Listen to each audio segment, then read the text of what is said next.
Hello. Check. Yeah. Check, check. 1, 2, 3, check. Good morning, everyone.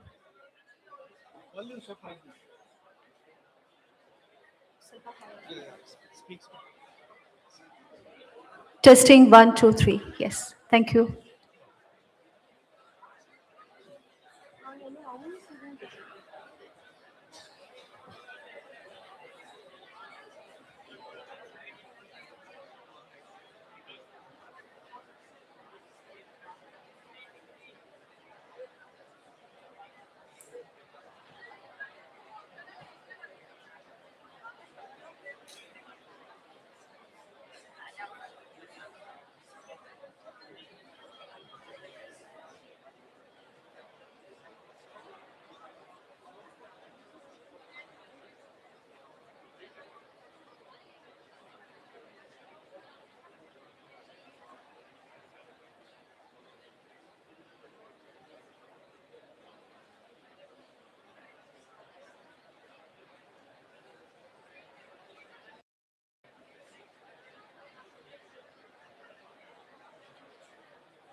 Sir, first year at in Central Pitla, Dagman, Purti foreign students.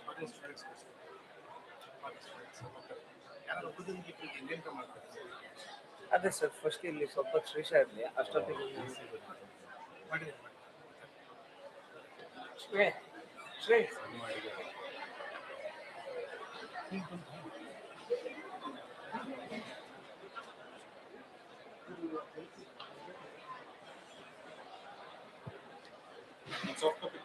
Sir ಮತ್ತೆ ಅದರ double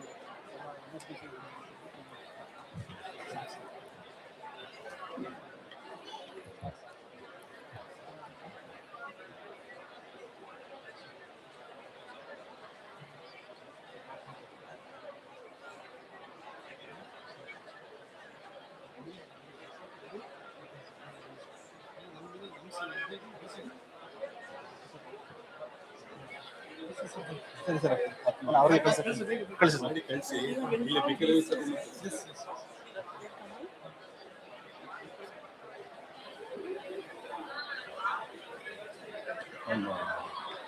students.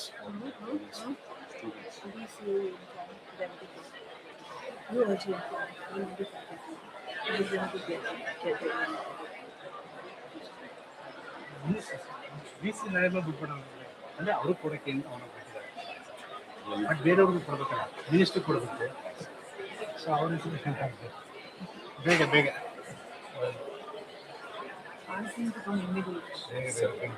Sir ಇಲ್ಲೇ sir ಹೌದಾ ಕಳಿಸ ತಗೊಂಡು ಕಳಿಸಿ ಕಳಿಸಿ ಬೇಗ mic on ಇದೆ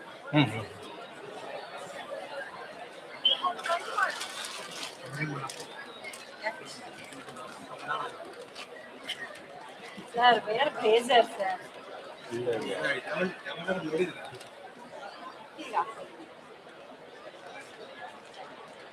ಇಲ್ಲಿ ಸಿಂಡಿಕೇಟ್ ಮೆಂಬರ್ ಇದ್ದಾರೆ ಶಿವಕುಮಾರ್ ಸರ್ ಅವ್ರು ಕರ್ಕೊಂಡ್ಬಂದಿಲ್ಲ ಮುಂದೆ ಕೂರಿಸಿ ಅಲ್ಲಿ ಸಣ್ಣ ಕುದುರೆ ನಿಂತವ್ರಲ್ಲ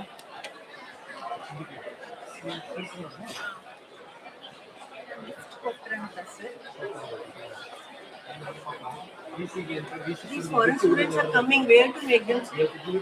Foreign students. Front. Here. Yeah, front. There. Yeah, center.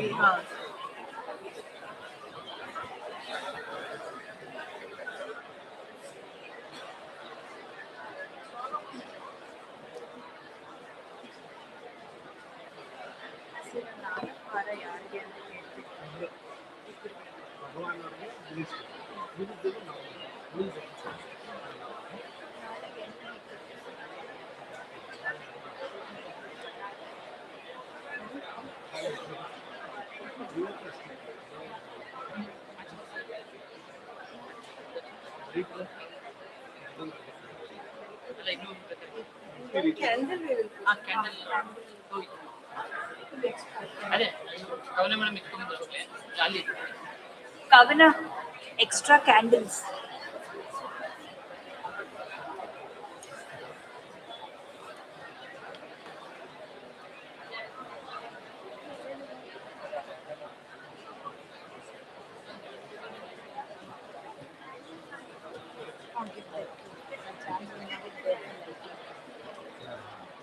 Track ಎಲ್ಲ ರೆಡಿ ಅದೇ ಇದು project sir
Hello. Within 5 minutes, Minister will be here. He has been on the stage or he has already come? He will arrive. He'll arrive. We'll sit and then come.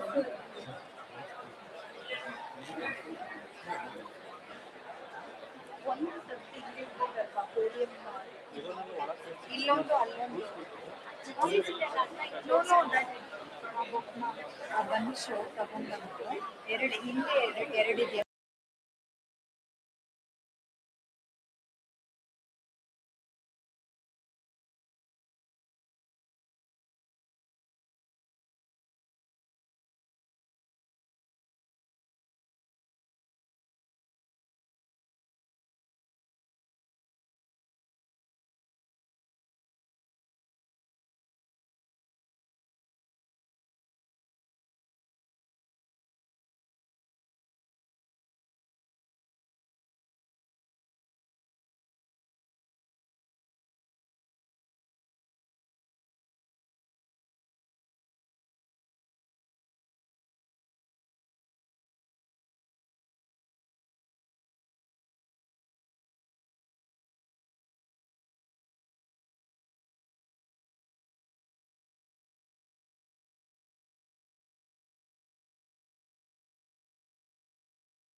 May I request everyone to be seated, please? Elarigo Namaskara, good morning, and a very warm welcome to you all.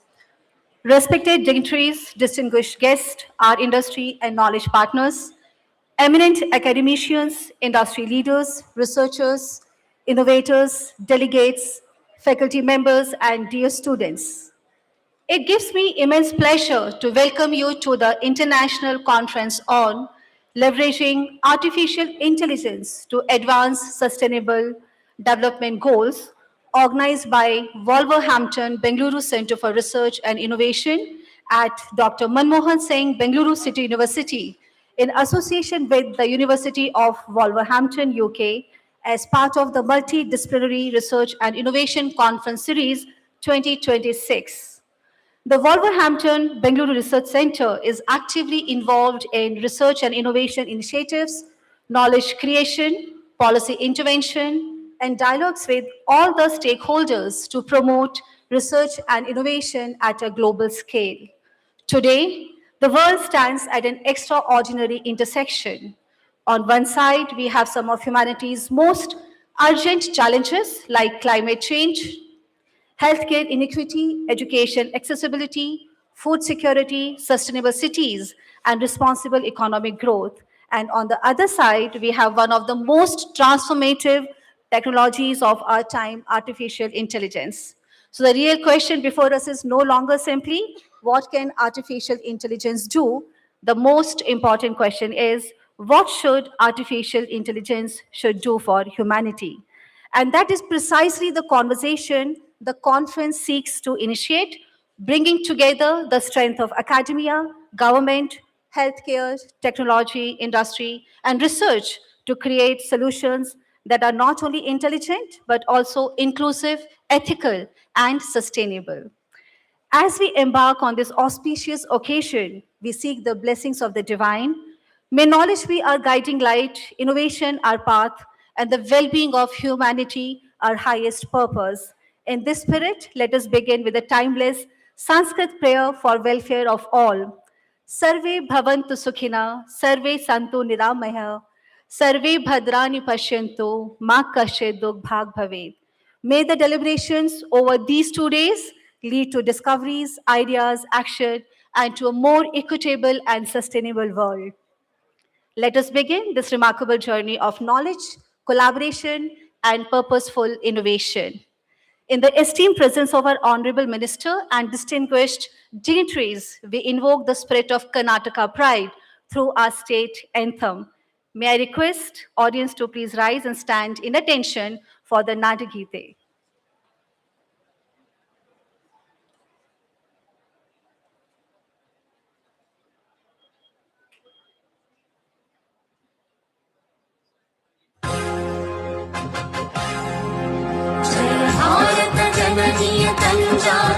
जय हे कर्नाटक माते जय सुंदर नदी one Nade जय वीर ऋषि बल भूदेविय मकुटದ ನವಮಣಿಯೇ ಚಂದನ ಚಂದನ ಹೊನ್ನಿನ ಗಣಿಯೇ ರಾಘವ ಮಧುಸೂದನರವತರಿಸಿದ ಭಾರತ ಜನನಿಯ ತಂಜಾತೆ ಜನನಿಯ ಜೋಗುಳ ವೇದದ ಘೋಷ ಜನನಿಗೆ ಜೀವವು ನಿನ್ನಾದೇಶ ಹಸುವಿನ ನೀಗಳ ಸಾಯೇ ನಿನ್ನಯ ಕೊರಳಿನ ಮಾಯೇ ಕಪಿಲ ಪತಂಜಲ ಗೌತಮ ಜಿನನುತ ಭಾರತ ಜನನಿಯ ತಂಜಾಗೆ ಶಂಕರ ರಮನುಜ ವಿದ್ಯಾರಣ್ಯ ಬಸವೇಶ್ವರ ಮಧ್ವರ ದಿವ್ಯಾರಣ್ಯ ನನ್ನ ಶರಕ್ಷರಿ ಪೊನ್ನ ಪಂಪನ ಕುಮಿಪತಿ ಚನ್ನ ಕುಮಾರ ವ್ಯಾಸರ ಮಂಗಳ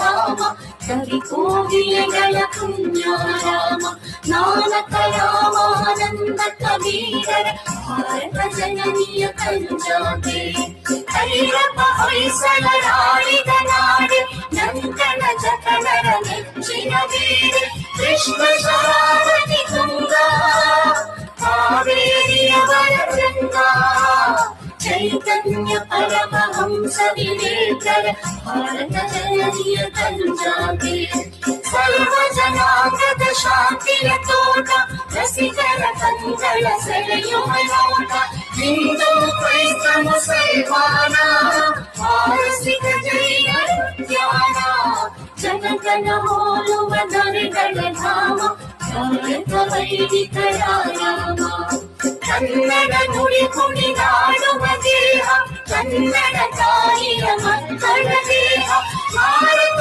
ಜನತೆಯ ತಂಜಾತೆ ಜಯ ಹೇ ಕರ್ನಾಟಕ ಮಾತೆ ಜಯ ಹೇ ಕರ್ನಾಟಕ ಮಾತೆ ಜಯ ಹೇ ಕರ್ನಾಟಕ ಮಾತೆ. Thank you so much. May I now invite Professor Ritika Sinha, Director, Wolverhampton-Bengaluru Center of Research and Innovation, Dr. Manmohan Singh, Bengaluru City University, and the conference organizing secretary to present the welcome address.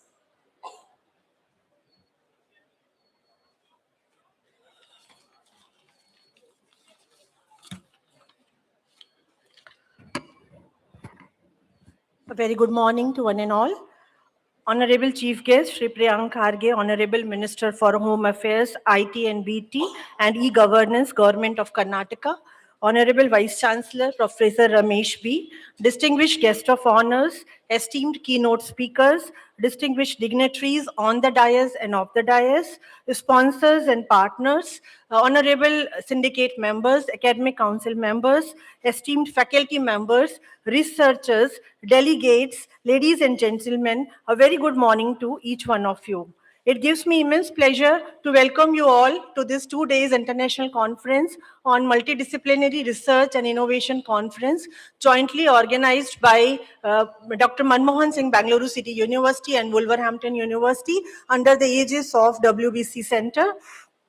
This particular conference is on the topic on leveraging advanced intelligence on sustainable development goals.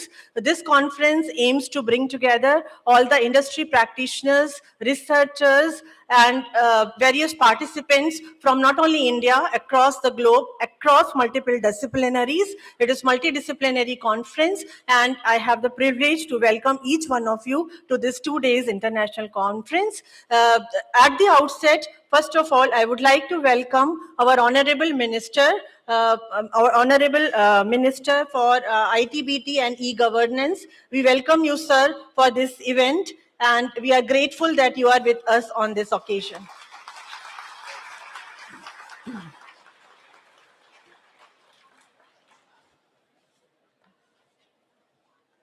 I extend my heartful and respectful welcome to Professor Ramesh B., Honorable Vice Chancellor, Dr. Manmohan Singh, Bengaluru City University, who graces this inaugural session as its presiding dignitary.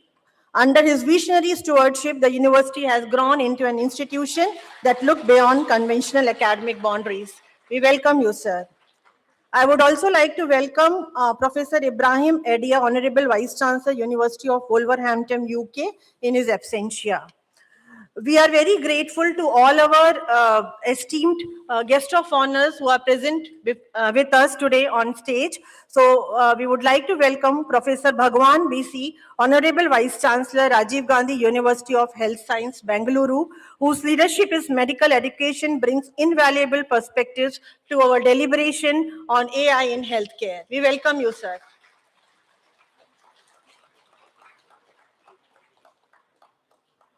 It is my special honor to welcome our keynote speaker, Professor Tony Vineet, Clinical Director of Research at Royal Wolverhampton NHS Trust, UK. We eagerly look forward to the insight you will bring this morning. We welcome you, sir.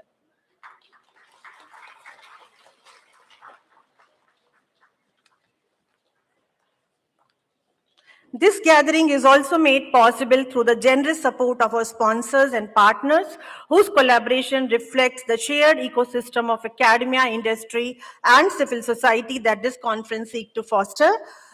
I would like to welcome Mr. Tyagu Valiyappa, Vice Chairman, Sona Group of Institutions, CEO, Sona Star Innovation Private Limited, and Founder and Chief Mentor Scale, whose contribution spans both industry and education.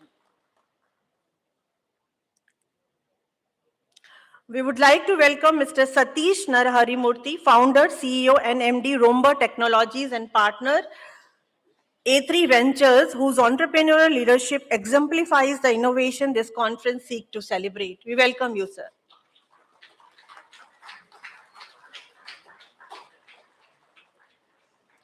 We would also like to welcome Mr. Kumar Loganathan, Director and CEO, Elbow Water Labs Private Limited, whose work at the intersection of technology and sustainability speaks directly to our conference theme. We are pleased to welcome Sri Ravindra Bandari, Vice President, Jain Group of Institution, Bengaluru, whose institutional leadership is exemplary. We are honored to have with us today.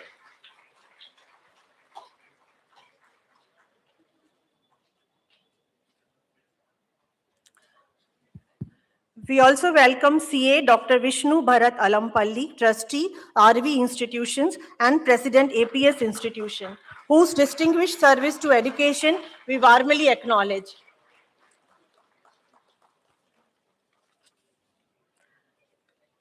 I would like to warmly welcome our statutory officer of Dr. Manmohan Singh, Bangalore City University. We welcome our registrar, Shri Naveen Joseph, sir, in his absentia. And we also welcome our registrar evaluation, Dr. Ramesh B. Kudnetti, sir. We welcome you for this gathering.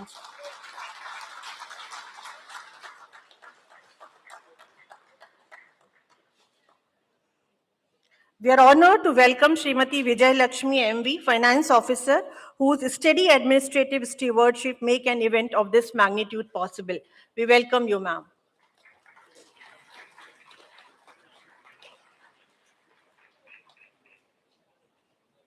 I take this opportunity to acknowledge the deep gratitude and tireless effort of our fellow organizer. We welcome Professor Suresh Renukappa, sir, Director WBC R I and Professor of Sustainable Smart Innovation.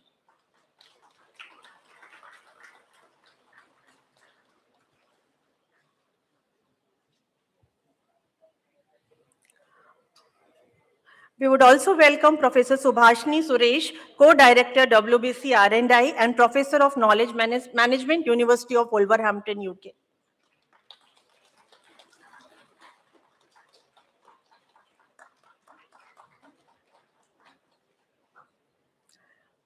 We welcome Dr. Tandava Goda, Co-Director WBC Research and Innovation, Dr. MSBCU, Bengaluru.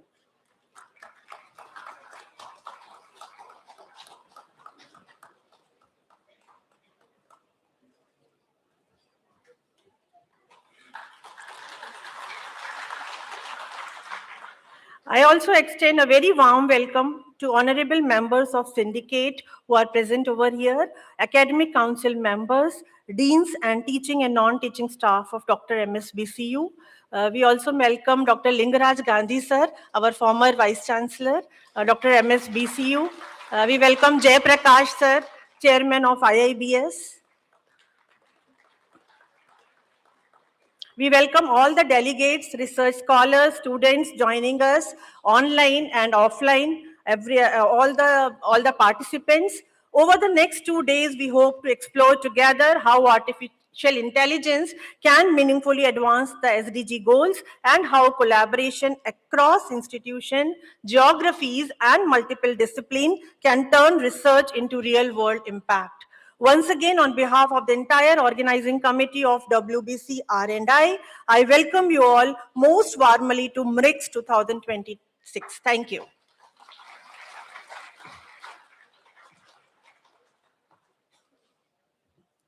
Thank you so much, Dr. Ritika, for a wonderful, warm welcome address. And may I now welcome Dr. Ritika Sinha, the organizing secretary of the conference.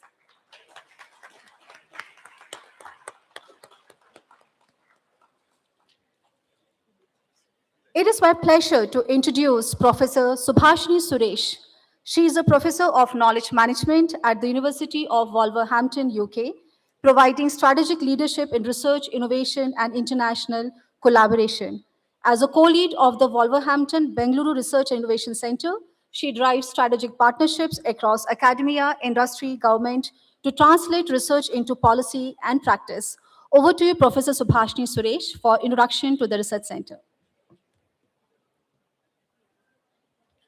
Thank you very much.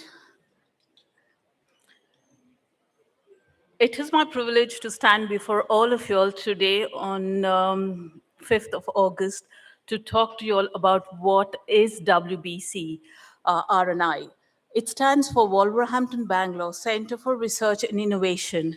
I must say it is a milestone that two universities that came together to bridge the gap of research, innovation, and to go into the grassroots and sow the seeds of what it is to the two countries. So I'm from University of Wolverhampton, UK, and have got colleagues who introduce themselves from Bangalore, Dr. Manmohan Singh, Bangalore City University. And this wouldn't have been possible by the co-founder, Professor Lingraj Gandhi, sir. So can we put our hands together to say a massive thanks to him?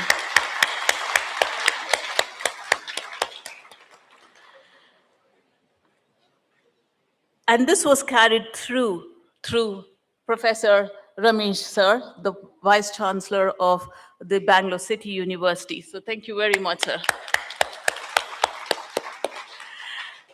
It further goes on to acknowledge that this wouldn't have been possible without the support of the government, the ministers, and all our stakeholders that make it a success. Can I have the next slide, please? So the question is, who are we? What do we do? And what our areas of focus is? So if you look into the conference theme, it talks about artificial intelligence, acronymed as AI, and sustainable development goals, which is acronymed as SDGs. There are 17 sustainable development goals, but our priority would be on future mobility, energy security, climate resilience, water systems, resilience healthcare, inclusive education, and ways to wealth creation. And I would just touch upon, in your packs that you'll have received, there is a brief description of what Wolverhampton-Bengaluru Center for Research and Innovation is. It's very young. It was inaugurated last year, 21st of April, 2025. So we have sown the seeds. We want to see it grow, get the branches, leaves, and the fruits from it. So to go in a little bit in depth in terms of the WBC and focus on AI, it is multidisciplinary. It cuts across various subject areas, and the focus is the transition from Industry 4.0 to Industry 5. As humans, it is scary to think about artificial intelligence. We do know that, but we want to acknowledge that it is a catalyst, it is a tool, and it can be worked along with human beings in every work that they do. How it can be done? To increase operational efficiency, but also develop strategic leadership in this very dynamic environment where we are driven by sustainable development goals and the Industry 5.0 as we go ahead. To give you an conceptual idea on which WBC is based on, it is based on 5 pillars, and we've acronymed as SPACE, which stand for sustainable, performance, accountability, competitiveness, and excellence, and we stand by it with all the members involved in it. I would like to talk to you all about the key achievements we've done to date. I said we are just over a year. So what did we do in that period of time? We had a symposium that was hosted with book of posters. We had 44 posters in that, and that is open access, that is available to each and everybody, not only in this podium and in this hall, but outside globally, recognizing the fantastic work we do at WBC. Followed by that is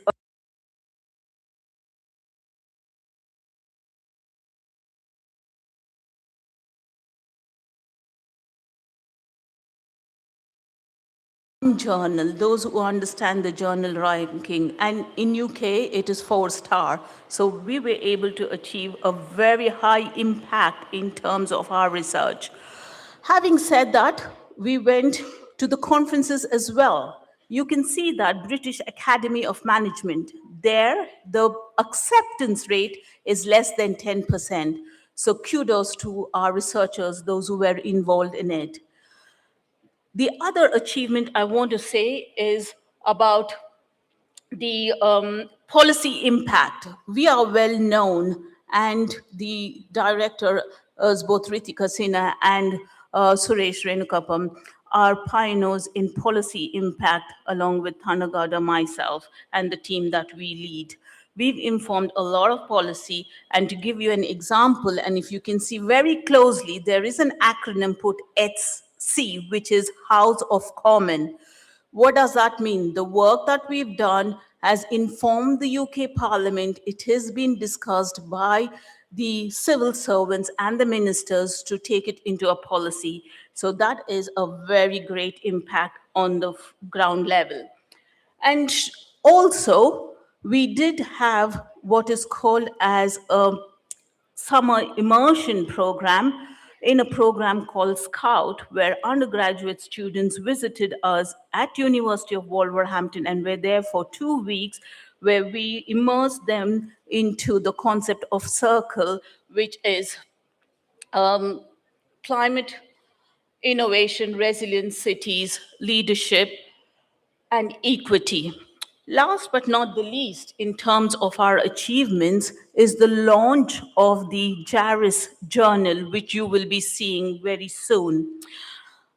To conclude, MRICS, as you all are here, it's a multidisciplinary research conference series, and this is the first one, and more are yet to come.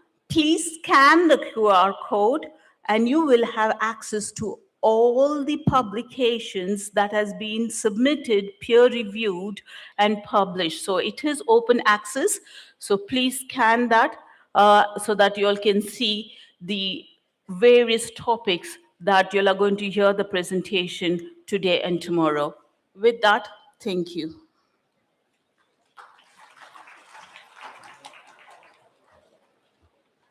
Thank you so much, Professor Subhashini, for the wonderful information on the WBC and its dedication to research and innovation in the contemporary areas of technology. Om Shubham Karoti Kalyanam Arogyam Dhan Sampada Shatru Buddhi Vinashaya Deep Jyotir Namastate. Light is a powerful symbol of knowledge, purity, and new beginnings. May I request Shri Priyank Kharge, the Honorable Minister for Home Affairs, IT and BT and E-Governance, Government of Karnataka, to light the ceremonial lamp, accompanied by the Honorable Vice Chancellor, Dr. Ramesh P., Dr. Manmohan Singh, Bengaluru City University, and all the other guests of honors and dignitaries on the dais.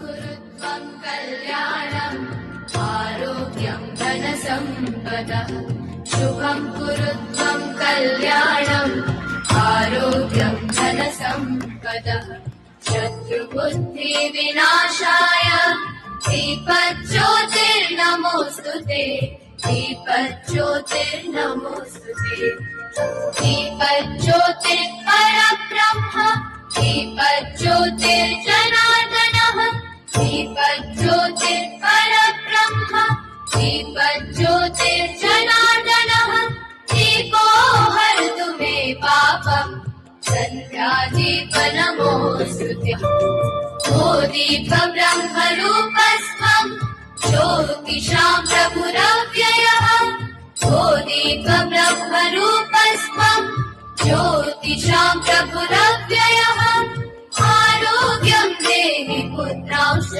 पतिं स्वच्छामि मे सदा रवेरस्तं समारभ्य यावत् सूर्योदयो भवेत् रवेरस्तं समारभ्य यावत् सूर्योदयो भवेत् यस्य तिष्ठेत् गृहे दीपः May I also request all the syndicate members to please join us on the stage. आरोग्यं धनसम्पदः शुभं कुरुत्वं कल्याणम् आरोग्यं धनसम्पदः शत्रुबुद्धिविनाशाय Thank you so much to all the dignitaries. The complete knowledge base of MRICS 2026 has been published as a book of abstracts and also in the Journal for Advanced Research and Innovation Studies, which is a biannual peer-reviewed and an open access journal. May I request the Honorable Minister and the Honorable Vice Chancellor, accompanied by all the dignitaries, to kindly release the conference proceedings and the journal.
Thank you so much. Yada yada charati shreshtastat devetro janaha sa yat pramadam kurute lokastha danu vartate. The action of great leaders are followed by others, and the standards they establish become the goals for everyone. Let me introduce such a great leader to you all. Shri Priyank Mallikarjun Kharge is an Indian politician from the Indian National Congress and one of Karnataka's prominent young political leader. Born on 22nd November 1978 in Kalburgi, his early life and education has been spent in Kalburgi. He has completed his schooling in Bengaluru and was actively involved in student leadership during his youth. Before entering electoral politics, he worked in the corporate sector and later became active in the National Students' Union of India and the India Youth Congress, where he held several organizational responsibilities.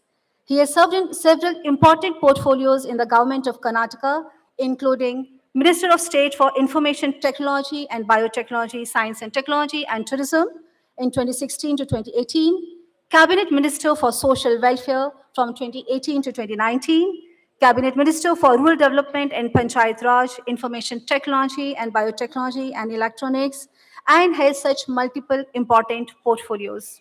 The contributions and initiatives as Minister for IT and BT, Shri Priyank Kharge has played an important role in strengthening Karnataka's position as India's leading technology hub.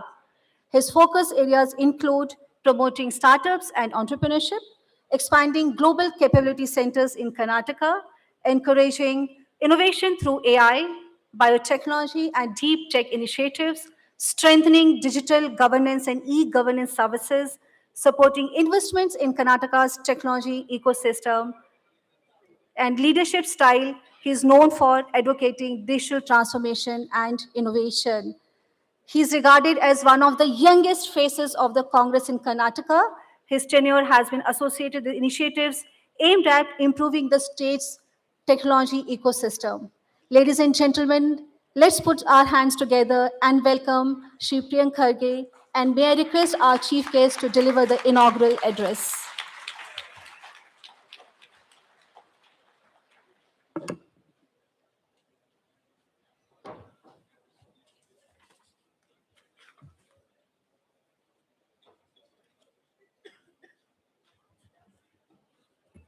ಎಲ್ಲರಿಗೂ ನಮಸ್ಕಾರ.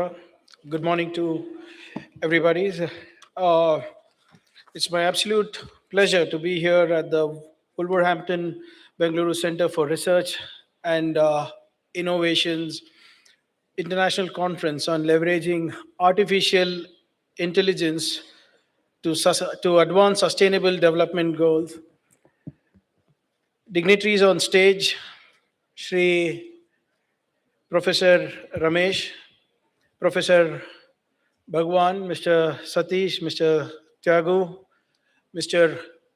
Kumar, Shri Ravindra, Dr. Vishnu, Miss Abhinaya, Professor Tony, Dr. Ramesh, Miss Vijay Lakshmi, Professor Ritika, Professor Suresh, Dr. Tandava, Professor Subhashini, dignitaries and on stage, ladies and gentlemen off the stage, and my young friends.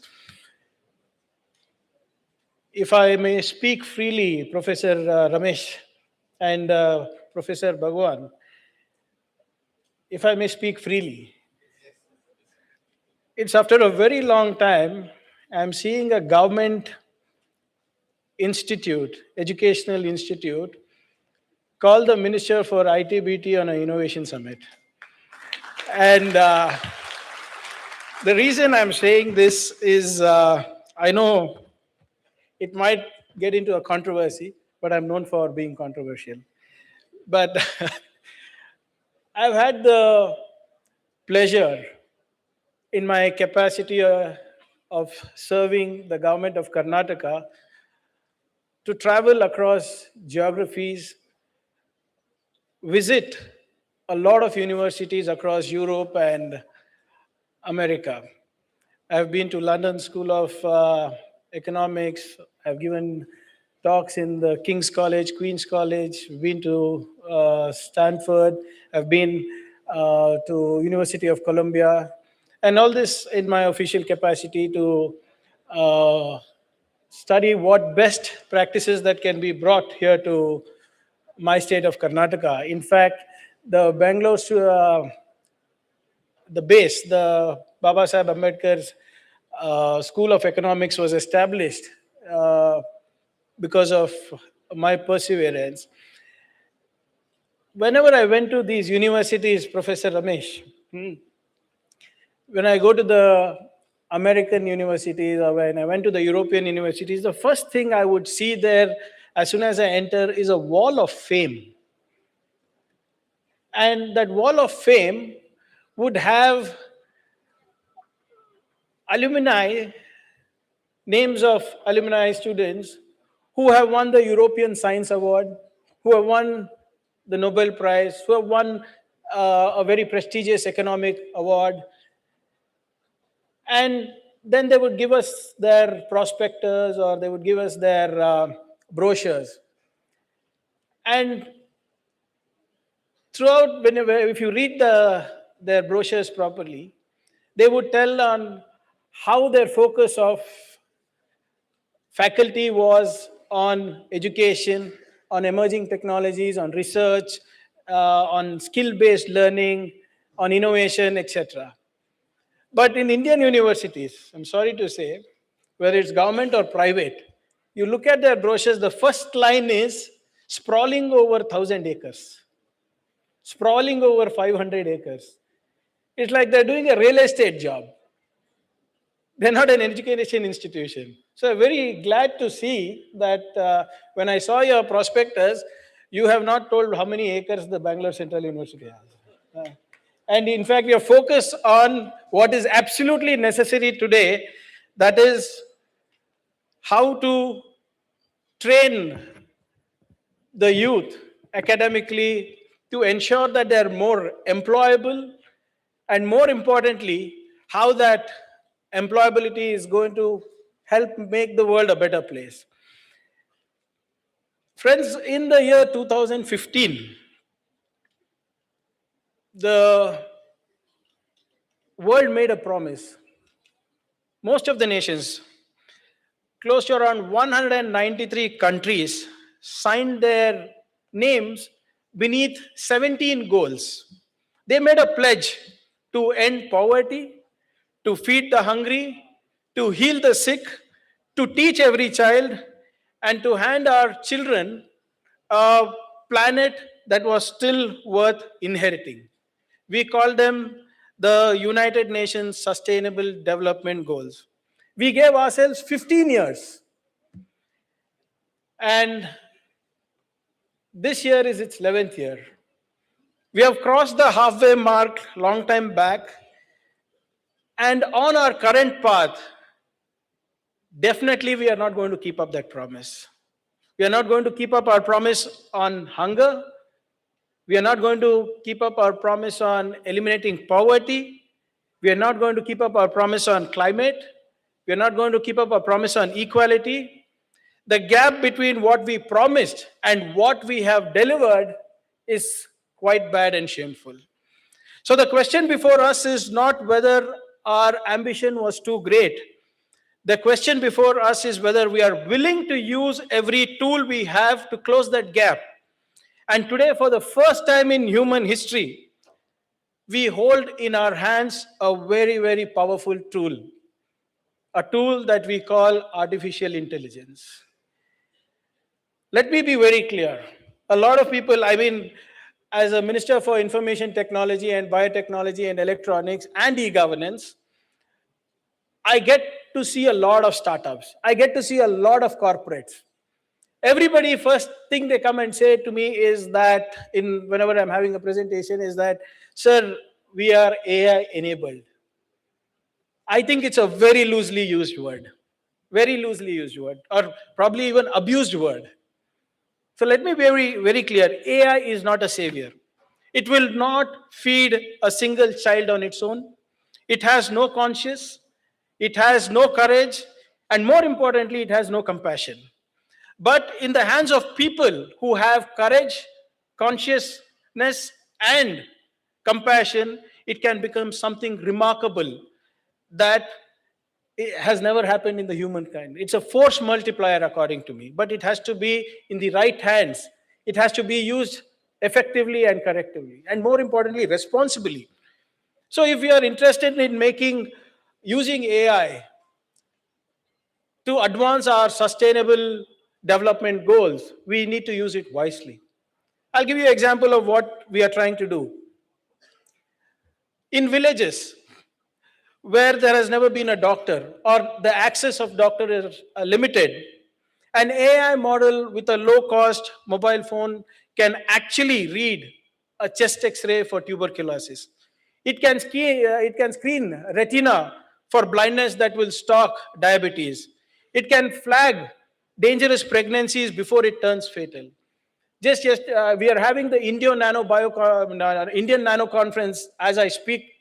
Yesterday, I saw a young entrepreneur who had built an AI-based model where only through the camera of the phone they're able to detect oral cancer. And oral cancer is very unique to India because we chew a lot of tobacco besides smoking. A very low-cost, sustainable device that can be used for health across the villages. Of course, it is not going to replace a physician. It's not going to replace a doctor. But it reaches the patient, the physician that could never have. So that is what will be a game changer in the health sector. What about hunger, you may say? Now, because of AI, we are able to predict better across drought-prone farmlands. We are using algorithms trained on satellite imagery. We are talking about soil data. We are telling farmers what kind of crops to grow, how much of water to use, how can they yield. They can have more yield per drop for any crop.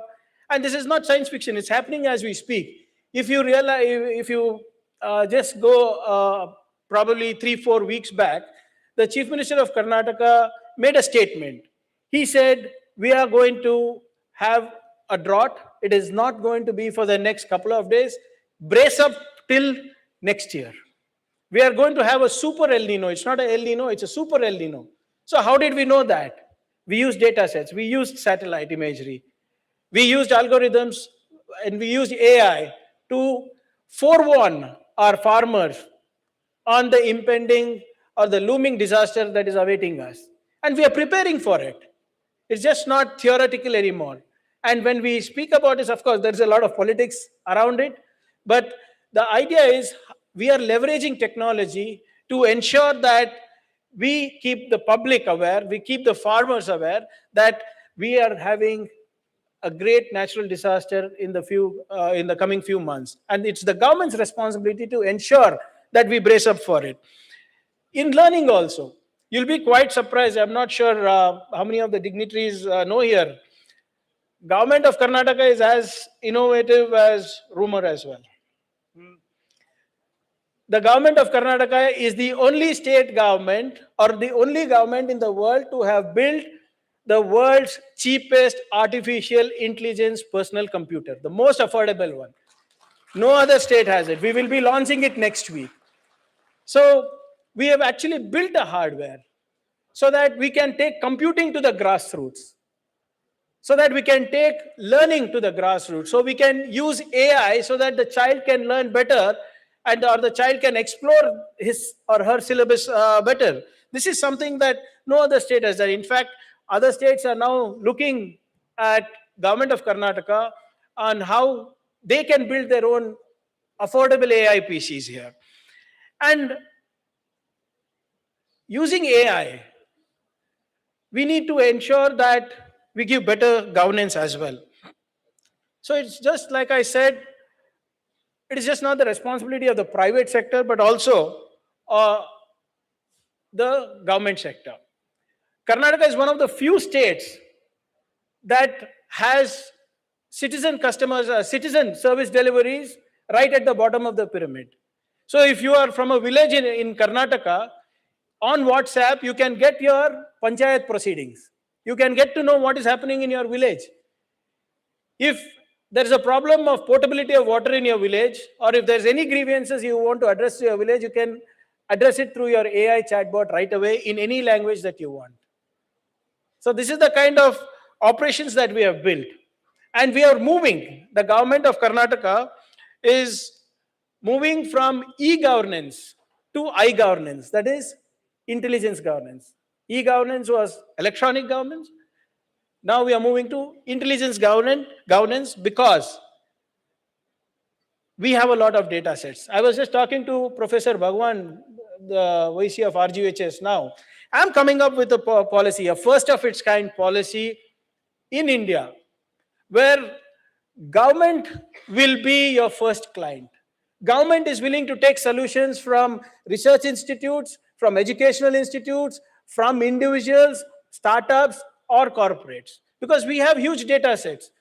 If you ask Professor Bhagwan, he's got data sets of more than crores of people who visit Jayadeva, who visit Victoria, who visit Lord Minto Hospital, who visit Kalburgi Institute of Medical Sciences, Hubli Institute of Medical Sciences, Yadgir Institute of Medical Sciences. We have data. What will I do with that data? Until and unless I use that data to build solutions that will solve problems plaguing people, there is no point in having that data. So we are opening up that data in a very, very responsible way. In fact, how do I ensure, all of you might be doing BTech here, MCOM here, you might have some solutions in, to build some solutions in economics. We have the data. I have more than 6 crore data sets in any particular form that you want. How am I leveraging that to you to ensure you build solutions to solve a problem that is plaguing the government? So this is I-governance, intelligence governance to ensure better citizen service delivery here. So this is something that will be very unique for us.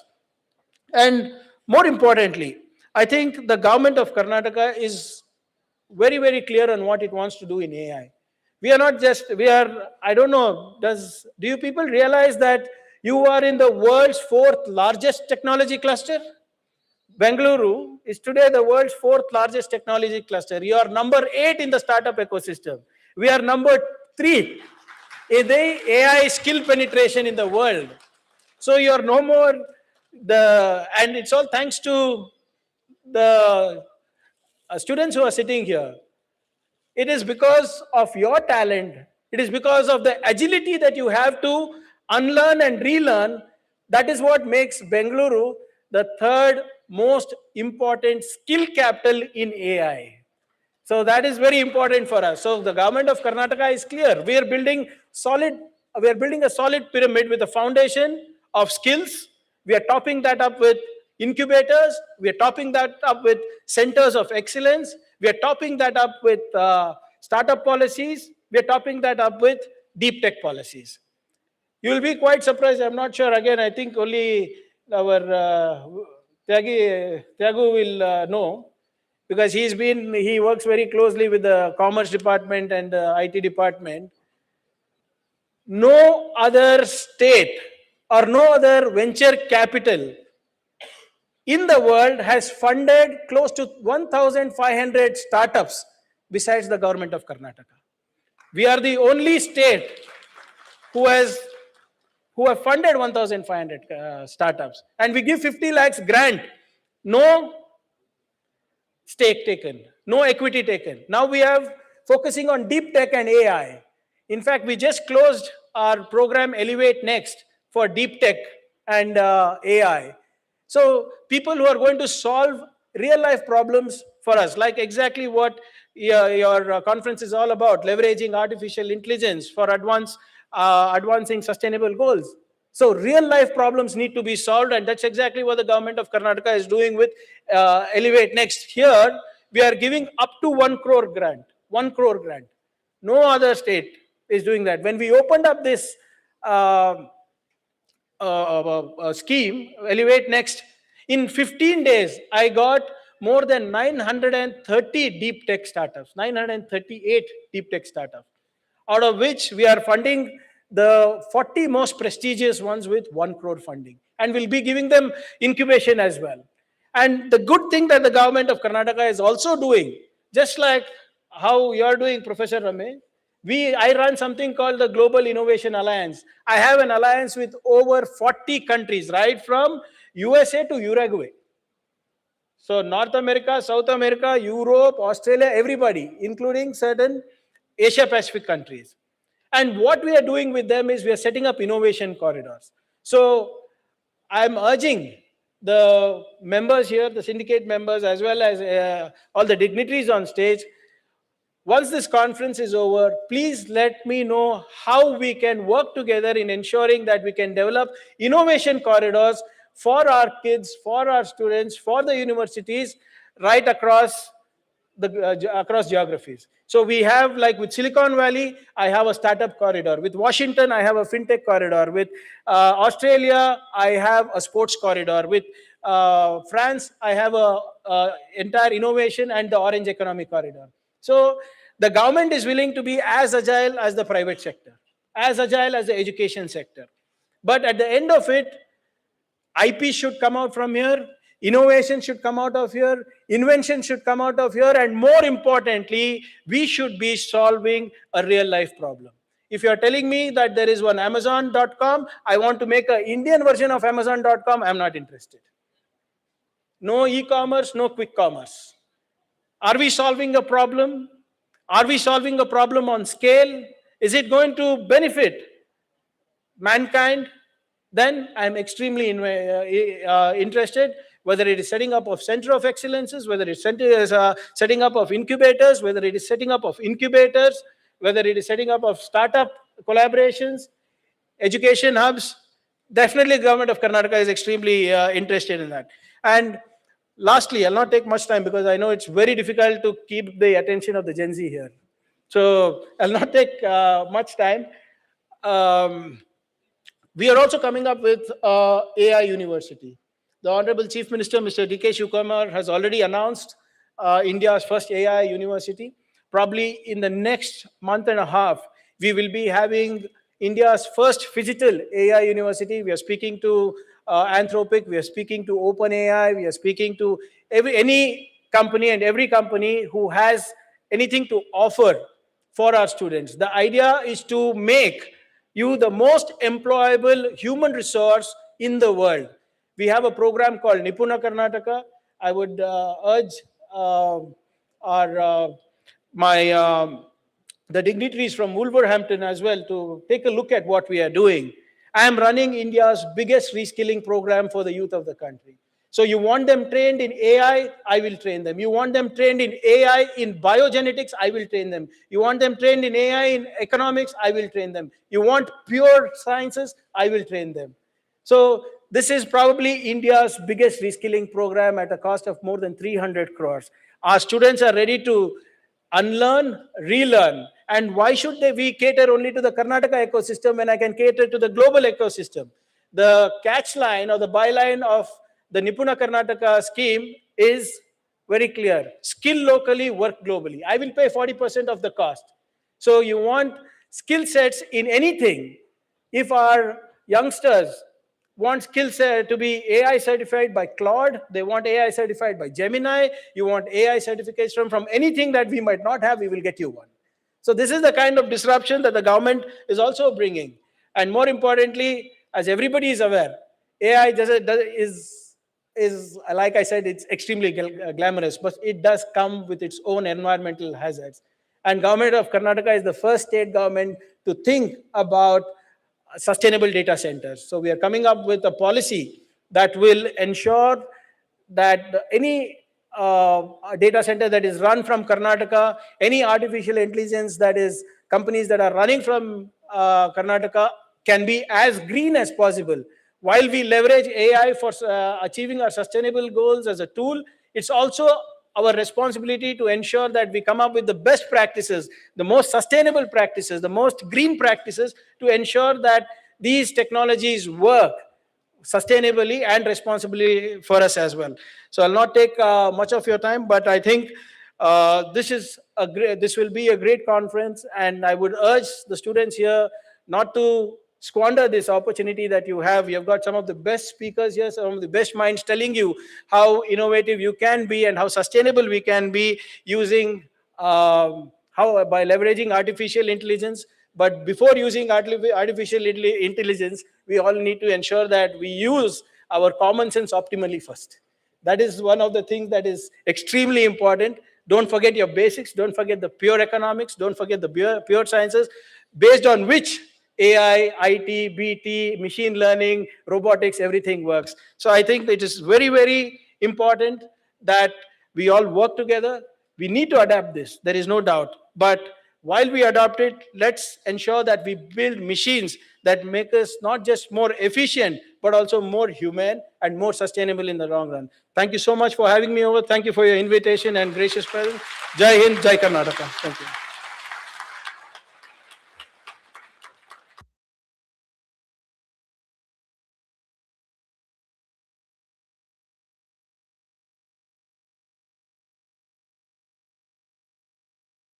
Years of life.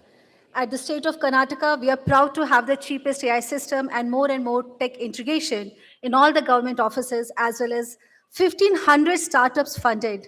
Heartfelt gratitude to our Honorable Minister for great guidance and information on the use of AI in sustainable development.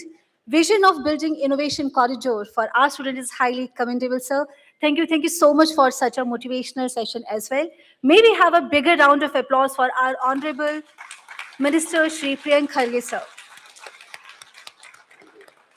May I also request Professor Ramesh P., the Honorable Vice Chancellor Dr. Manmohan Singh, Bengaluru City University, to felicitate Shri Priyank Kharge, Honorable Minister for Home Affairs, IT and BT, and E-Governance, Government of Karnataka, and I request all the other dignitaries to please join for the felicitation.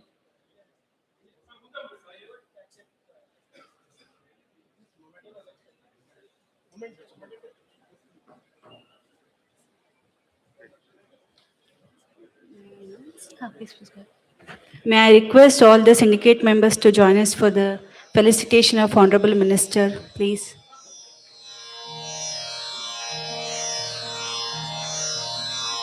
We request syndicate members to please join us on the stage for the felicitation.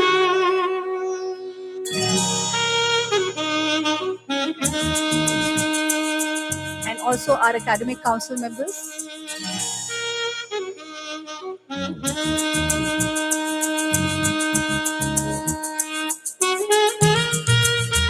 Thank you so much to everyone. Moving forward, it's my pleasure to introduce Professor Suresh Renukappa, who is a distinguished internationally recognized research leader in sustainable innovation, digital transformation, healthcare systems, smart cities, and resilient industrial systems, in the United Kingdom. He also serves in senior advisory and leadership roles within the UK's National Health Service, contributing to research, innovation, digital transformation, and the advancement of sustainable healthcare. May I invite Professor Suresh Renukappa, the Director of Wolverhampton-Bengaluru Centre for Research and Innovation, University of Wolverhampton, UK, for the context setting of the conference.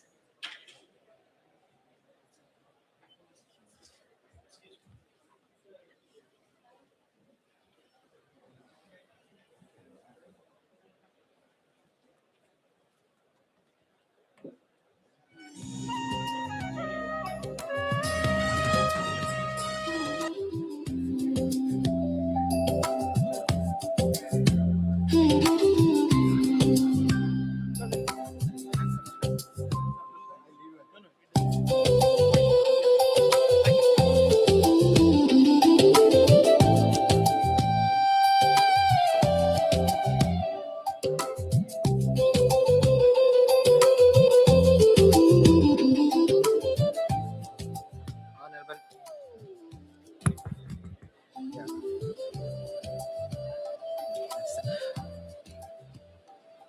Honorable Minister, distinguished Chief Guests, Vice Chancellors, colleagues, researchers, students, ladies and gentlemen. Oh, okay. Very good morning to you all. It's my great privilege to welcome you to the Multidisciplinary Research and Innovation Conference series organized by the University of Wolverhampton-Bengaluru Center for Research and Innovation. As Minister mentioned, our theme, leveraging artificial intelligence to advance sustainable development goals, is more timely and important than ever before. The conference brings together multidisciplinary expertise to explore how AI can accelerate progress towards a more inclusive, equitable, and sustainable future. Here, the very key terms are sustainable, equitable, and inclusive, as Minister mentioned earlier. As Professor Nick from the Stanford University mentioned, AI is not a substitute for human intelligence. It is a tool to amplify human development and ingenuity. That is why we are here, not to celebrate the technology as an AI, but to explore how AI can serve humanity. If you see historically, the intelligent revolution happened during industrial revolution, digital revolution, transport communication. Today, we are seeing the intelligent revolution. That's how the artificial intelligence is transforming our healthcare, education, agriculture, manufacturing, cities, and public services and scientific discovery. One thing we need to remember that the history teaches has one important lesson. Technology changes possibilities, but people change the world. You need to remember that. The real question is not whether AI will transform society. It already is, we're seeing how AI is transforming. The real question is, will we shape AI or will AI shape us? Why this conference matters when we put the question to ourselves? As Minister mentioned earlier, the world faces unprecedented challenges. If you see last year, 2025 is different compared to 2026. Climate change, we are all experiencing, healthcare inequalities, aging population, that is putting, can we go for business as usual, or you want to look something hospital at home concept? Food and water security, urbanization, cyber security. There is no single country, no single institution, or no single discipline can solve these challenges alone. Therefore, this conference brings together researchers, clinicians. So that's the uniqueness of this conference, bringing clinicians, engineers, entrepreneurs, policymakers, and business leaders to find the solution to address the global sustainable development challenges. Future is belong to collaboration, not competition. Innovation happens between disciplines when clinicians work with AI scientists, When engineers collaborate with environmental researchers, policymakers engage with universities, when entrepreneurs translate research into practice, then innovation accelerates. This is precisely vision of this conference. Over the 2 days, we'll explore how AI across business, healthcare, engineering, law, public policy, and smart cities, education, humanities cut across all the disciplines. I hope you are going to enjoy and learn something from this conference in next 2 days, and wish you all the very best. Thank you.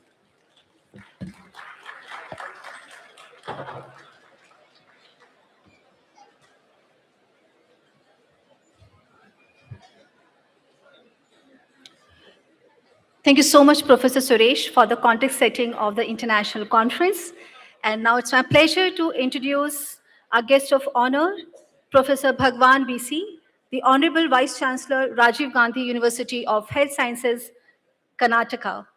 As an academic administrator, clinical surgeon, and public health advocate, his journey over the last 3 decades had been dedicated to a singular guiding principle, aligning medical education with the evolving needs of society while embedding a deep sense of social responsibility into the next generation of healthcare professionals.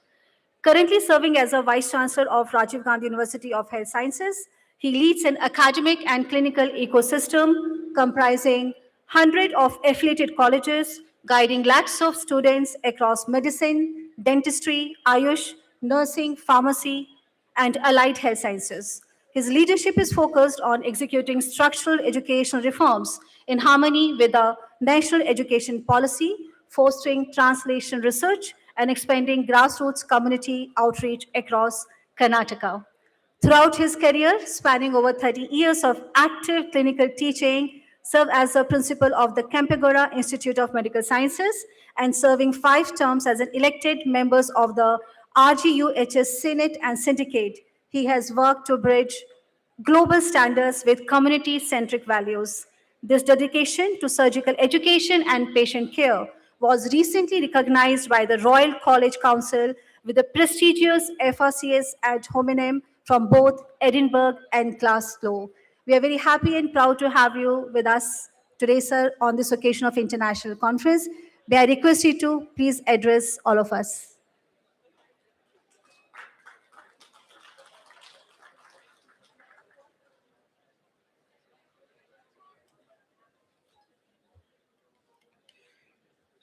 Good morning, everyone.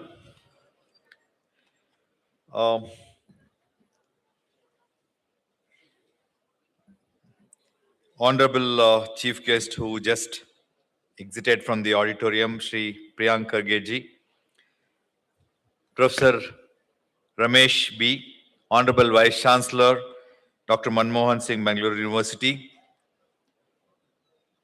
Professor Prashant Pillai, Naveen Joseph, Ramesh, Srimati Vijayalakshmi, my friends Dr. Suresh Renukappa, Dr. Tony, Suhasini, all the former Vice Chancellors who assembled here, Senate Syndicate members, Academic Council members, all the dignitaries on the dais, keynote speakers, stakeholders, and dear students. Shri Priyank Kharge had set a tone for my just a small address to this gathering, touching upon the healthcare system and the AI. Few years back, when Bill Gates made a statement that in the next 10 years, we are going to lose more than 30 to 40 lakhs jobs and the resource persons for AI, everyone was shocked. Even in the medical field, it was a big news that how to overcome or to utilize AI in our healthcare system, healthcare education. I just want to say that For healthcare industry and for healthcare education, AI just shouldn't be used as a tool, but as a data set too. As Vice Chancellor of Rajiv Gandhi University of Health Sciences, we have deliberated a lot of things on the AI, and at the very outset, I congratulate Wolverhampton University and Dr. Manmohan University, headed by both the authorities and Professor B. Ramesh, for organizing this conference on AI and giving me an opportunity to be amongst all the dignitaries and the students. At Rajiv Gandhi University of Health Sciences and in the healthcare system, as Priyank Khargeji rightly put it, we are majorly looking at involving this AI in our teaching, learning, research, clinical care, data store and analysis, and of course, we would like to get involved with IT/BT department and the Indian Institute of Science who have come forward. In the days to come, I'm sure with Wolverhampton University, where we visited last year with our Honorable Minister, we would definitely able to implement in all our system of education at the university and healthcare system. Of course, in our teaching, AI always helps us in assisting our classes to resource or the source the information, correction of the systems, interactions with the students and the faculty, interdisciplinary, and of course, majorly into assessment and examination system, where Rajiv Gandhi University has already pioneered in the QP transmission, AI-based question paper transmissions, digital valuations, and corrections. As a product for learners, it's always the access remotely, then the accuracy in the source, and then visualizations of pictures, audio visual, then the self-assessment and interactions with the teachers that have helped us to better our learning. Of course, I don't have to emphasize on the research front, where we have adopted AI in the research field in terms of acquiring data and of course avoiding the imitations, repetitions, and making it precision. The most important field where we need to involve AI is in the clinical practice. Of course, we have few things to discuss when it comes to the rural setup, where each doctor is supposed to see more than 100 to 150 patients per day, and he could spend hardly 3 to 4 minutes with a patient. And AI probably would be of more importance in such rural setup. The disease burden in India and in Karnataka, as usual, in terms of NCDs, non-communicable diseases, you all know about diabetes, hypertension, and so many NCDs that are affecting obesity. Then infectious diseases, tuberculosis and cancers, and in chronic diseases where the memory can't store all this, it's the trajectory that helps. AI is going to help us, assist us. And where we have in the rural setup, less number of doctors, less number of assistants for the healthcare industry, healthcare personnel, then the AI would also help us. Of course, the accuracy of diagnostics, as Honorable Minister mentioned, It is revolutionizing the whole world, especially when we are looking at the era of anti-aging. And also, I should mention the advantages of India and especially Karnataka, as Honorable Minister mentioned, what we have today in Karnataka in terms of government's participation, the infrastructure, and the AI tool that has been given to us. To quote few examples, we have digital public infrastructure, the Ayushman Bharat Digital Mission, which has really created health identifiers, health facility registry, and healthcare professional registry. Research governance in terms of Indian Council, ICMR, which has come out with a lot of national guidelines, especially for the research work. Compute and capability, the India AI mission is funding shared compute, foundation model development, and applied centers. And proof at population scale, as our Honorable Minister mentioned, we are already started using for diagnostic tool. He just made a mention about the oral cancers being detected. So also, Rajiv Gandhi University of Health Sciences and Government of Karnataka Medical Education Department is looking at digitalizing all our pathology specimens, radiological data that we have in terms of digitalizing it. Probably in the years to come, we would be the global leaders in the digital pathology, digital radiology, especially Rajiv Gandhi University of Health Sciences. So we are going to have our own research center at Bhimankuppe in the few months from now. We are starting a digital biobank where we store all the digital information, health data information, and also specimen from across 49 medical colleges that we have out of 1,500 institutions. It's going to be one of the global research hub in the country. So what Karnataka data set looks like, I just would like to mention few examples. One, the study done by the JSS Medical College, Mysore, in their own rural districts. For example, it came out with a data that the agricultural manure and the spray and other chemicals that you use had a bigger effect in the farmers of that region.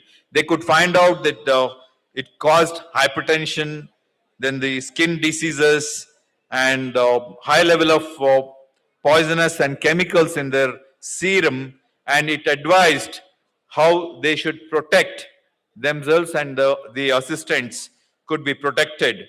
These informations were very vital, which were passed on to the farmers.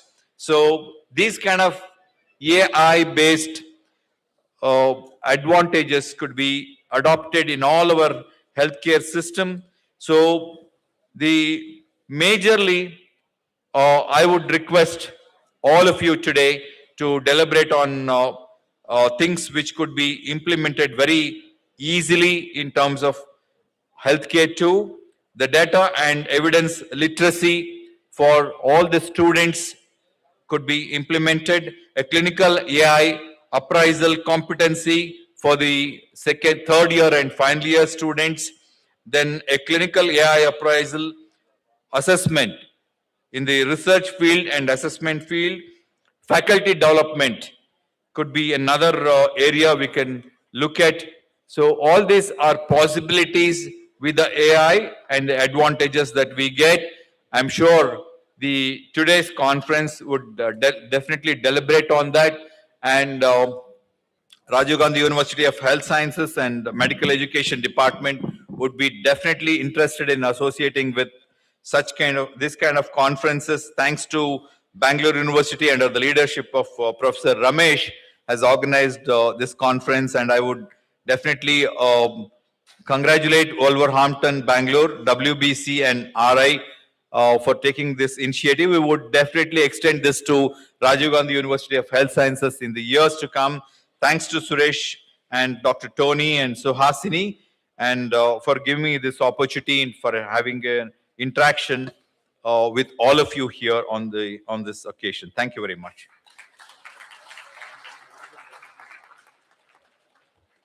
Thank you so much, sir, for your insightful address and for being a driving force for the integration of AI into the healthcare education system. May I request the Honorable Vice Chancellor, Professor Ramesh P., to felicitate Professor Bhagwan BC, sir. And I request all the dignitaries on the dais to join for the felicitation. And I also request the syndicate members and academic council members to please join.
Moving ahead, it's a proud moment where two legendary institutions are coming together with a history of 150 plus years of Dr. Manmohan Singh Bengaluru City University and Sona Star Innovations Private Limited, a group company of Sona Group of Institutions, 105 plus years of legacy to create this historic milestone where Sona Star Innovation signs an MOU with the Dr. Manmohan Singh Bengaluru City University, bringing scales the Sona Center for Advanced Learning and Entrepreneurships 5D model onto campus. The 5D model stands for Design, Develop, Drive, Deploy, and Deliver. The MOU is established to create structured, industry-aligned employability pathways for the university students through finishing school, centers of excellence, certificate programs, industry-embedded programs, and the Professor of Practice initiatives. May I request Honorable Vice Chancellor, Professor Ramesh P., and Shri Tyagu Valiappa, the Vice Chairman, Sona Group of Institutions, and the founder and CEO of SCALE, Sona Star Innovation Private Limited, to exchange the MOU.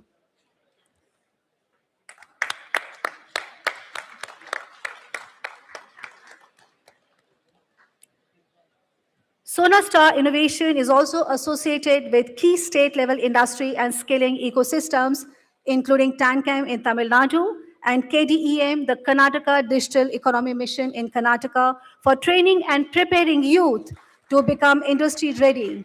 Through SCALE, the organization aims to collaborate with universities, colleges, industry bodies, and government-linked platforms to create practical, outcome-driven learning models that improve employability and strengthen the talent pipeline for emerging sectors.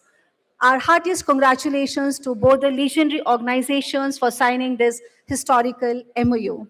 May I now invite Mr. Tyagu Valiappa, the Vice Chairman, Sona Group of Institutions, CEO and founder of Sona Star Innovation Private Limited, to address all of us. He is a fourth-generation entrepreneur actively involved in leading Chamber of Commerce both in state of Karnataka and nationally. He has the distinctiveness of being the youngest president of Bangalore Chamber of Industry and Commerce and the chair of Industry Academia Connect Committee of CII. Over to you, sir.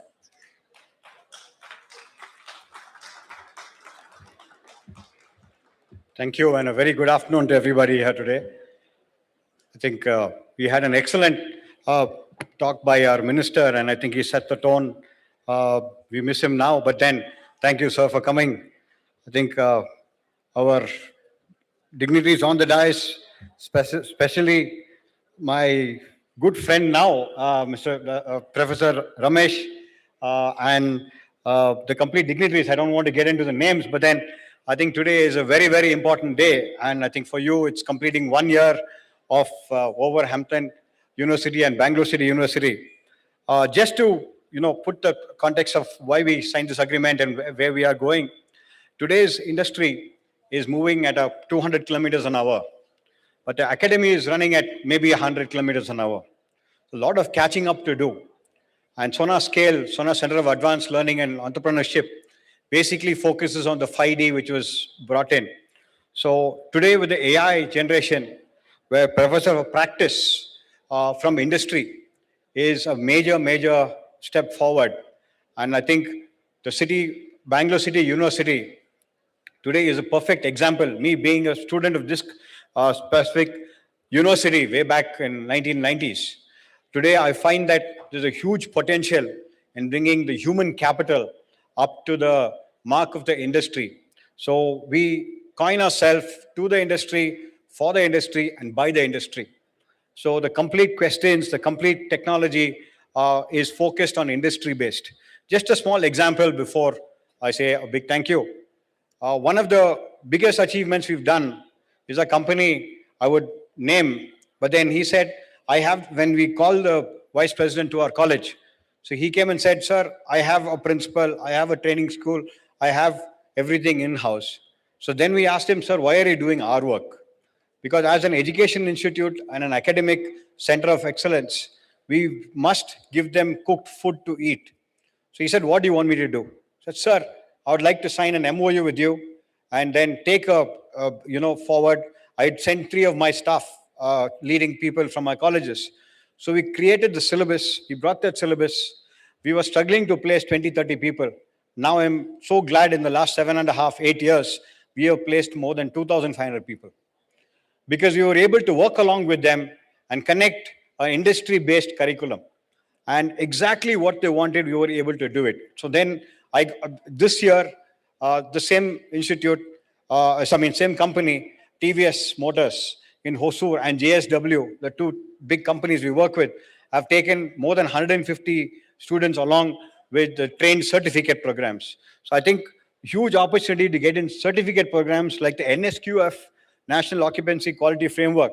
So we are looking at quality to be sustainable in terms of looking at the gold, silver, and bronze medal. And this would be from the industry side of it.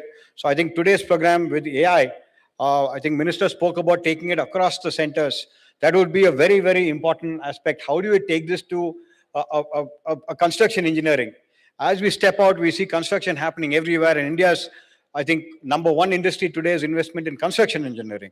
So we're working on the civil engineering in a very big way. So also for the management and technology, today, technology cannot be left away from management. So with this MT, so as Minister pointed out, we're moving from an E to I. I think management has to embed technology to a lot of extent. And the growth can only happen when you, take the 2 together, like how you take an idli and a sambar together. You cannot only eat idli, you have to have sambar as well. So technology is a part of the spice for all the graduates today, and look forward, sir, and the complete team, thank you for putting this together. I think we look forward to a lot of things to happen. And I think we are sitting in the #1 city or #4 city, as Minister pointed out, and we are sitting in the startup GCC center of the world.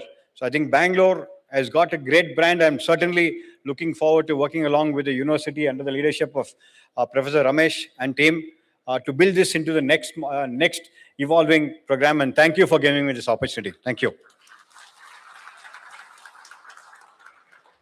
Innovation, integration, incitation has been Sir's mantra to create thousands of individuals. And thank you so much, sir, for a wonderful, insightful, and thought-provoking address, bringing in new forms of learning methods, technology, and teaching learning platform. Now, it's my pleasure to introduce to you our industry partner, Shri Satish Narharimurthy, CEO and MD, Roomba Technologies Private Limited. Over the last 20 plus years, he has founded, scaled, and exited multiple businesses across technology, compliance, education, and enterprise solution. From Niche Pro Technologies to NetZealous LLC, and now leading Roomba Technologies, A3 Ventures alongside New Ventures, he has always believed that the foundation of any great enterprise is not just products or profits, but the people and the ideas. May I invite you to please address the gathering. Over to Sri Satish Darharimurthy.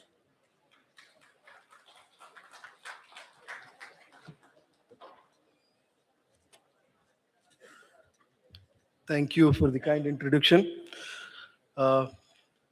It's truly my privilege that I'm here in the morning, and also a moment of pride to be part of this conference. This conference is bringing two great institutions together to discuss the most important or the most advanced technologies of our generation, that is artificial intelligence. The theme is using AI, how do we advance sustainable development goals through innovation and research. Innovation and research is very close to my heart. I'm not going to talk about anything from the reports or books. I'm going to share my own journey. It's a journey of curiosity. It's a journey of failure. And it's a journey of learning and persistence. Before which, we all know that for centuries, India has been the knowledge capital for the world. And Takshashila and Nalanda are not mere universities. It was a land of education, or, people used to come here for the education from the world. Now, history has given us another chance, not just to build another software factory here, but to build another AI knowledge capital of the world. Not just because we produce a lot of engineers, but we educate the entire student, the largest student population on this earth. So, as we know, anytime that we discuss about education, everyone talks about ChatGPT, AI tutor, augmented learning, and then, personalized learning. All of these are very, very powerful, exciting. But the question is, do we have to bring AI into the education? Or the real question would be, how do we design either our classroom or environment for an age of AI? So the technology has come into the classroom, but the classrooms have not changed to digital era yet. I keep saying a lot of people that an artificial intelligence inside the traditional classroom is just like a jet engine, installing into a bullock cart. See, engine is superior, but the platform is not ready yet. 10 years ago that we started, looking at Roomba or working towards Roomba, we know that we were not producing another projector. Before that, we thought, let's question ourselves. One simple question is that why the classrooms in India have not changed or remain unchanged for so many years, hundreds of years. But the workplaces on the other side have transformed. Offices have become digital, the homes have become smarter, industrials have become automated. But classrooms are still evolved with blackboard, a projector, disconnected technologies.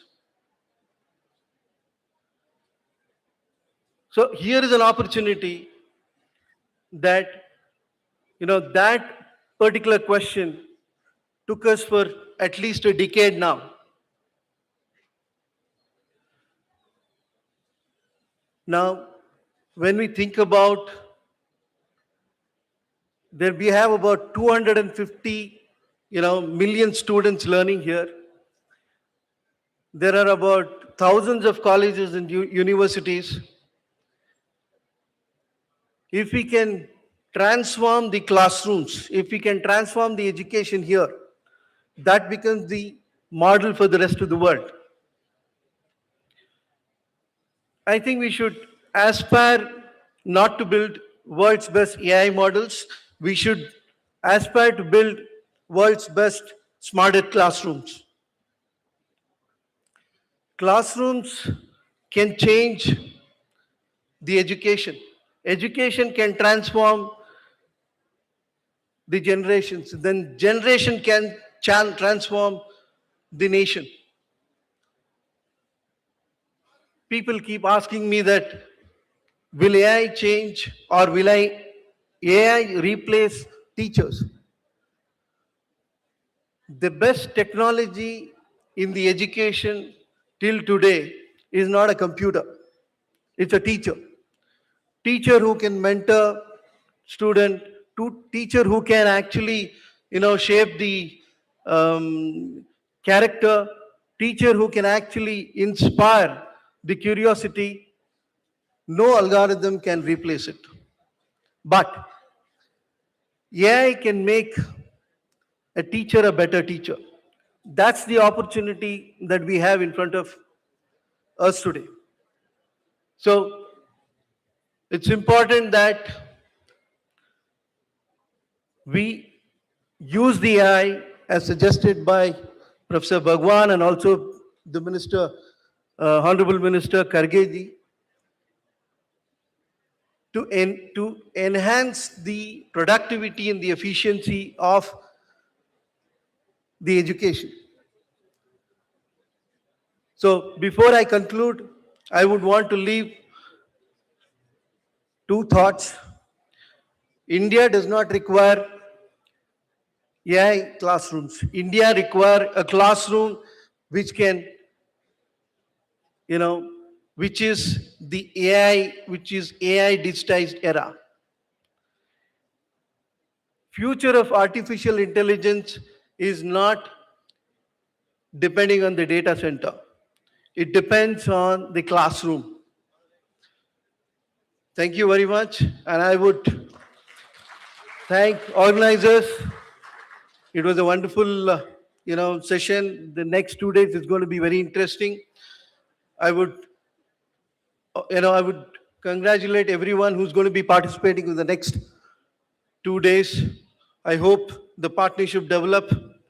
And thank you once again for everyone. Jai Hind. Good luck.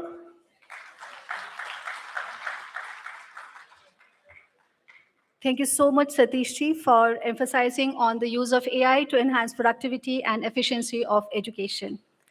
As we have witnessed a milestone of creating the industry-ready talent pipeline with the signing of an MOU between the university and Scale, Sonastar Innovation, it's important for us to watch the video, which I request the technical team to play.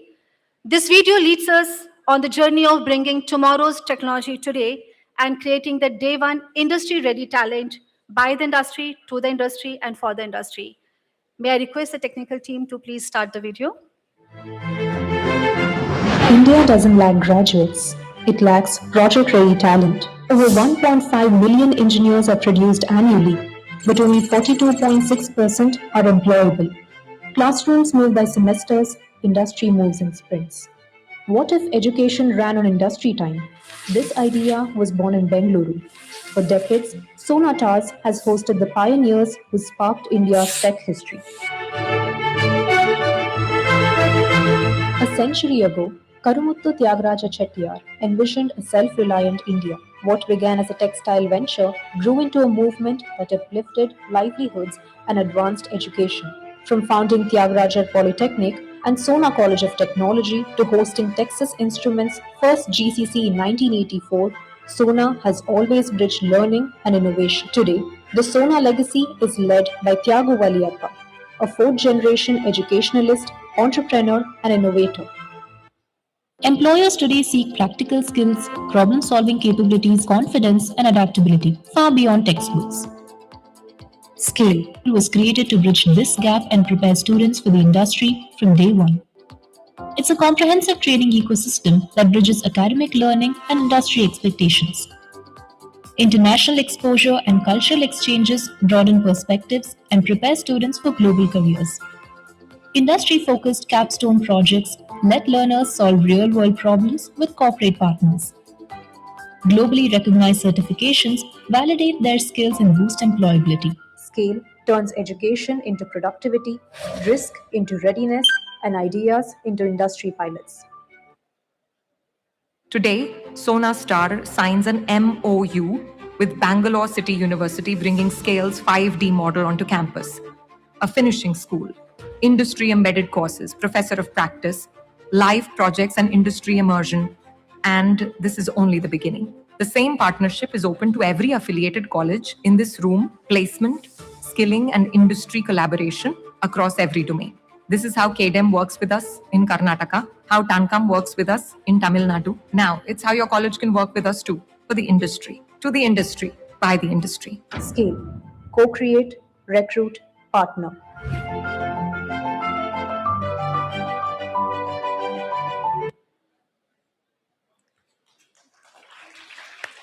Thank you so much. Moving ahead, it's my pleasure to introduce Professor Tony Vineet, Royal Wolverhampton NHS Trust, UK. He is the Mackintosh Chair and Professor of Intensive Care Medicine, Acute Care and Anesthesia at the University of Wolverhampton, a consultant in neurocritical and intensive care medicine, and Director of Research and Development at the Royal Wolverhampton NHS Trust. He also contributes to regional medical education through the Black Country Medical School and plays a key role in the Black Country Clinical Trials Unit. He has developed an internationally recognized research program in acute brain injury, sepsis, and critical illness. Professor Vineet is committed to ensuring medical sciences benefits to undeserved communities. His wider interests include responsible AI, cyber-resilient health systems, net zero healthcare, and UK-India scientific collaboration. May I invite Professor Tony Vineet for the keynote address.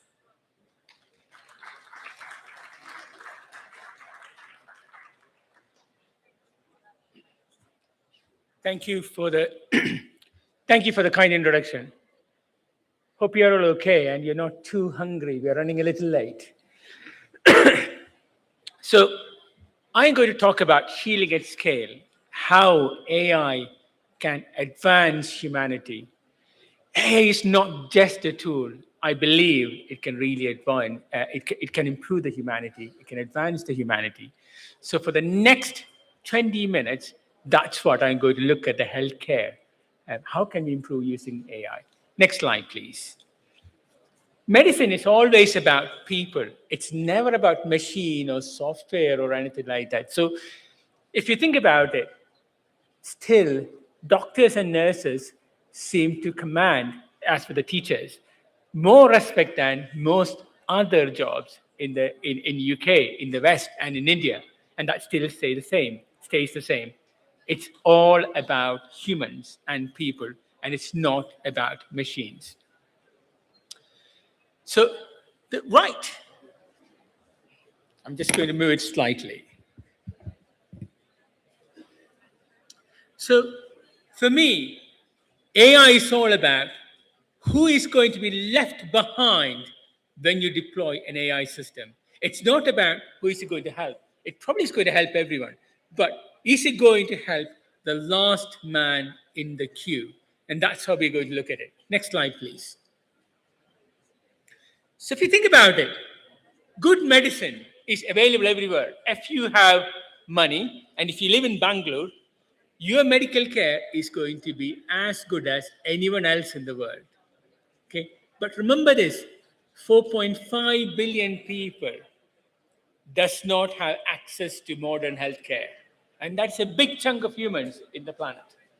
Okay, and 10. Sorry, I'm just looking at something actually.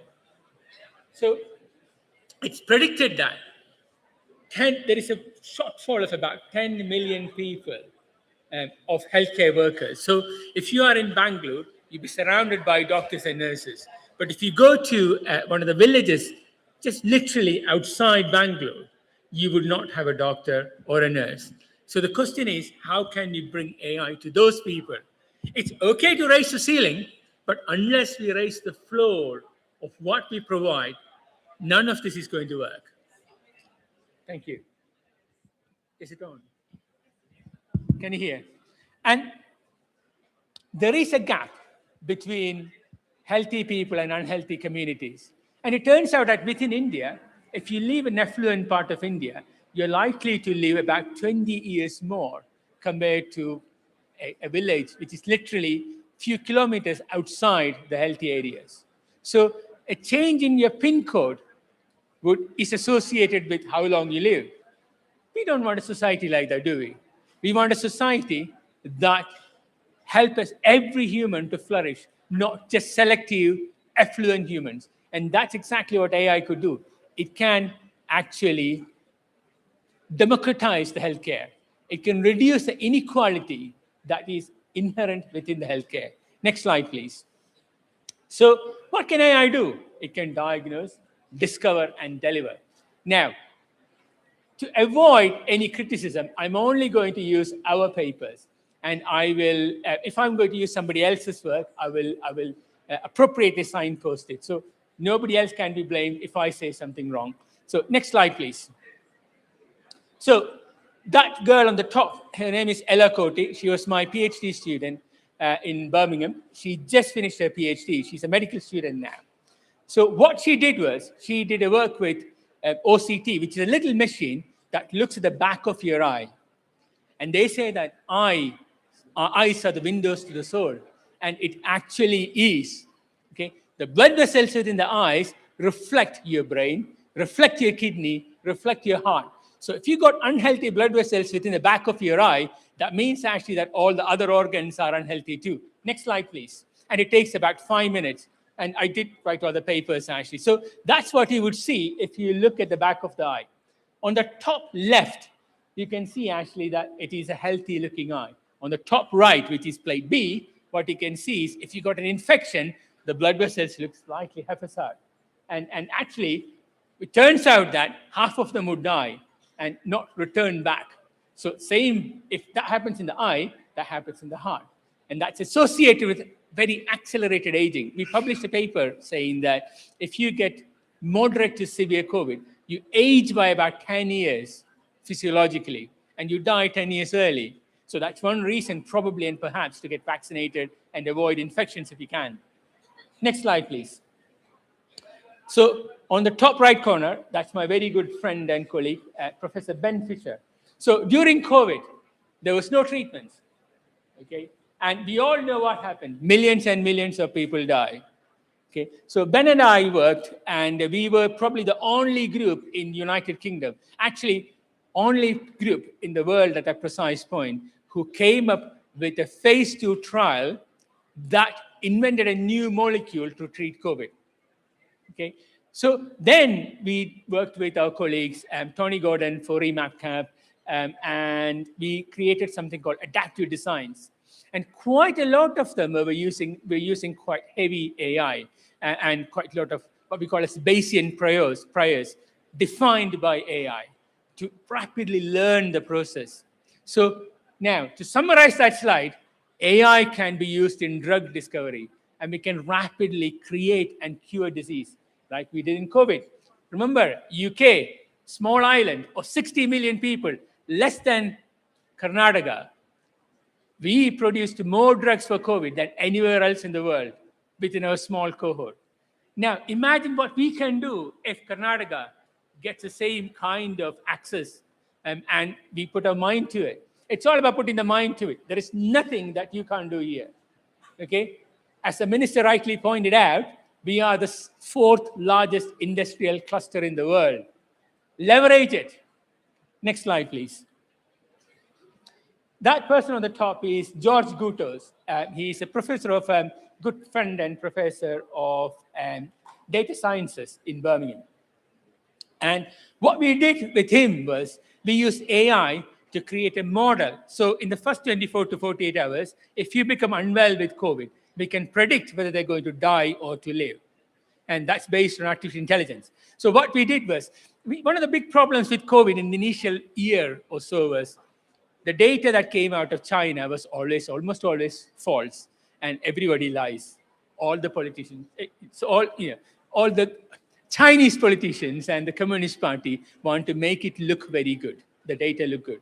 So what we created was to screen out the data, remove the so-called, uncomfortable truth and show the uncomfortable truth to humans. And that's what the model did. So we merged data from various countries and created a model that would predict who is going to die. And then we can focus on them rather than anyone else. Next slide, please. Now, that slide is a protein. I don't know whether you know AlphaFold by Google. They got a Nobel Prize in chemistry in 2024. What they did was they created proteins and defined the structure of proteins. And that protein, particular protein, prevents malaria if you were to inhibit it. So again, it's not particularly hard. We got the computing power to do anything you want. Next slide, please. So that two colleagues on the top was my PhD supervisors in Cambridge. On the right was Jonathan, and on the left is David Menon. So what we did was we merged multiple data sets of MRI scan of the brain, positron emission tomography of the brain. And what we found is when you come up with an acute head injury, what you see in the scan doesn't predict what's going to happen to you. Okay? When you come with a head injury, a minor head injury, you got very high likelihood of developing dementia and memory loss when you're about 50 to 55. Okay, and how do we know? Well, we did some work on it. What we did find is whatever you see is not the whole story. Next slide, please. I'll show you that. So if you're on the left side, you can see quite a lot of funny-looking images. But the crux is about 29 to 59 mils of blood, of brain volume is not detected to be injured by the normal scans that we do. And AI could help with that. And part of the work that we did was using Microsoft Research in Motion. And what they did was they did something called lesion segmentation. Essentially, they can pick up the injured bits of the brain. Again, very crude AI. I think my 14-year-old son probably could do better AI than that nowadays. Okay, so it's very easy to do. Next slide, please. On the top, I got Fiona Howroyd, who is my PhD student, and she got her PhD Viva in the next 24 hours.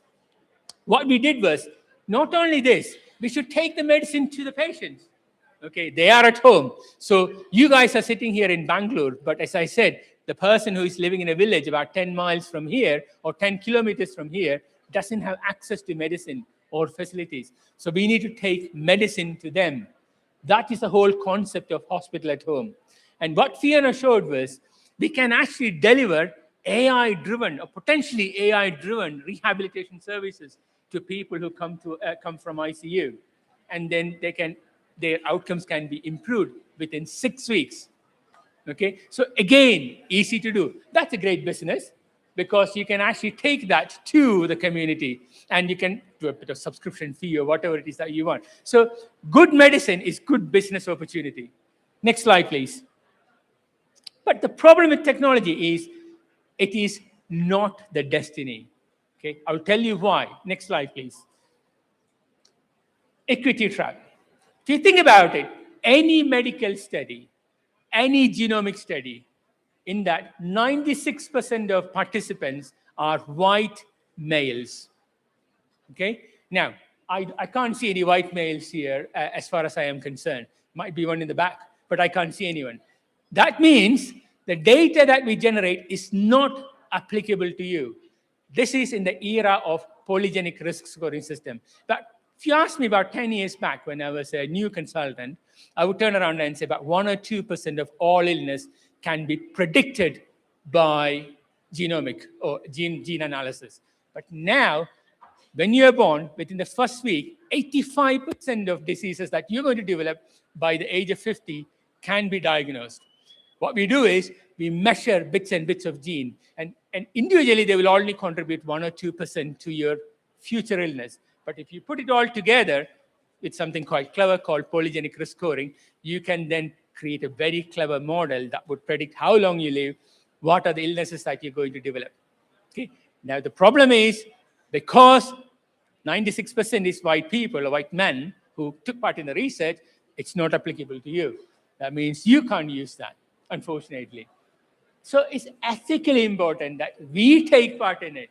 We create our own data, our own models for Indians. If you want progression, remember, India has got one of the highest incidence of cardiovascular deaths. You know, we all got a dodgy ticker, okay? We all got dodgy lungs, or mostly have, okay? And we die about 20 years early. Our coronaries are 30% smaller compared to a Western male, okay? So we need to know why, don't we? And we need to come up with ways that we can prevent us from dying. And that's the way to do it. Next slide, please. So for that, for all the polygenic risk scoring, you, all the people sitting in the back, you should create your own data set in Bangalore with Professor Bhagawan here, who is very willing to help you all. And then we can then analyze the data and come up with PRS for our people, for you and I. Next slide, please. Now, I visited this deep tech startup. It's called QPi. Okay, that is a working quantum computer right there. Okay, it's an absolutely amazing machine. Okay, and as my son knows a bit more than I do, he thinks actually that the quantum coherence is about 50 microseconds. Oh, sorry, 50 nanoseconds. Okay, not microseconds. So essentially, that can solve everything that you can imagine. Essentially, you can simulate the universe within it, okay, in that time. And so literally, all you need to do is imagine what you want, and you can solve the problem with them. That makes sense. New drugs, not a problem. Simulate your cell function, not a problem. I really do believe, actually, that we are going to be, you know, it sounds like Elon Musk, but I really do believe that, actually, we are going to step into an era of unparalleled prosperity with the quantum computing and everything else that's going to come online. Next slide, please. But the problem, actually, is my colleagues, my young colleagues over here and friends over here in the back, they probably do over-rely on AI, okay? Not knowing what is right or what is wrong. Remember, AI is the biggest bullshitter that you can find, and it bullshits very confidently, okay? Which means actually that you really need to know what you're understanding or what you're reading, otherwise you would step into trouble. Next slide, please. So, in my opinion, start with the underserved. If you can deploy your AI in the most difficult population that you can imagine, you can scale it up to anyone. So that is India. Okay, look at our roads. We can't deploy AI tomorrow. Okay, you can potentially deploy a driverless AI car in UK or US next week, perhaps, but you can't do that in India because of the complexities of the road. That's what we need to tackle. Then everything would fall into place. Build the data that we need, which is diverse and that is representative of us. Keep humans in the loop and open governance for the AI. Okay, otherwise, none of this is going to work. Next slide, please.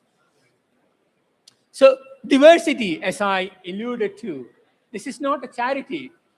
Unless you and I give our DNA, we are not going to know what's wrong with you and I.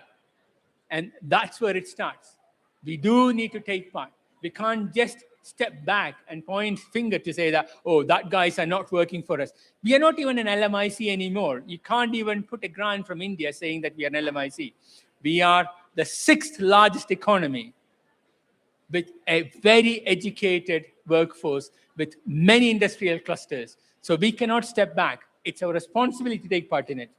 We create our own high resolution data, and then we close the gap. So as I said, all these papers are published. Every statement I made here is published. And I can provide this talk to anyone who wants it. Next slide, please. So once you do this, that girl on the top is not girl. That colleague on the top is Randeep, who is one of my PhD students. And she's working on improving the equality for the patients for strokes in the UK.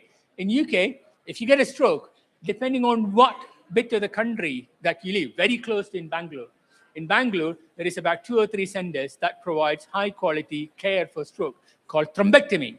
Essentially, what we do is we put a little tube and then suck out the clot that causes stroke in the brain. Okay, you're then immediately cured of stroke. You don't have any weakness. You wake up and then you walk away. Okay, so that is curative intent. Now, the problem actually is it's only 2 or 3 centers in Bangalore. Okay, similarly in the UK, there are only few centers in the UK too. So she's trying to address that issue of postcode eligibility. Perfect, thank you. That's what we are trying to address here. Next slide, please. So what can we build together? We need to build trusted data, research at scale, genomics of all, and then we can read the brain. I will come back to that next. Next slide, please. So here, this is what we are doing in our ilk. We are trying to merge data from very high quality, big data sets from the general practitioners, from the secondary centers, and then build it into one big actionable database. Can you hear me now? Okay, sorry. So that's what we are trying to do. We are trying to build a database, merging data from everywhere. And next slide. And that would provide data for about 1.5 to 2.5 million people who live in the most deprived bit of UK. And that can be easily translated to Bangalore. And that can be translated to about 80 million people that live in Karnataka too, as the minister was pointing out earlier. Next slide, please. So this is something that we are working on.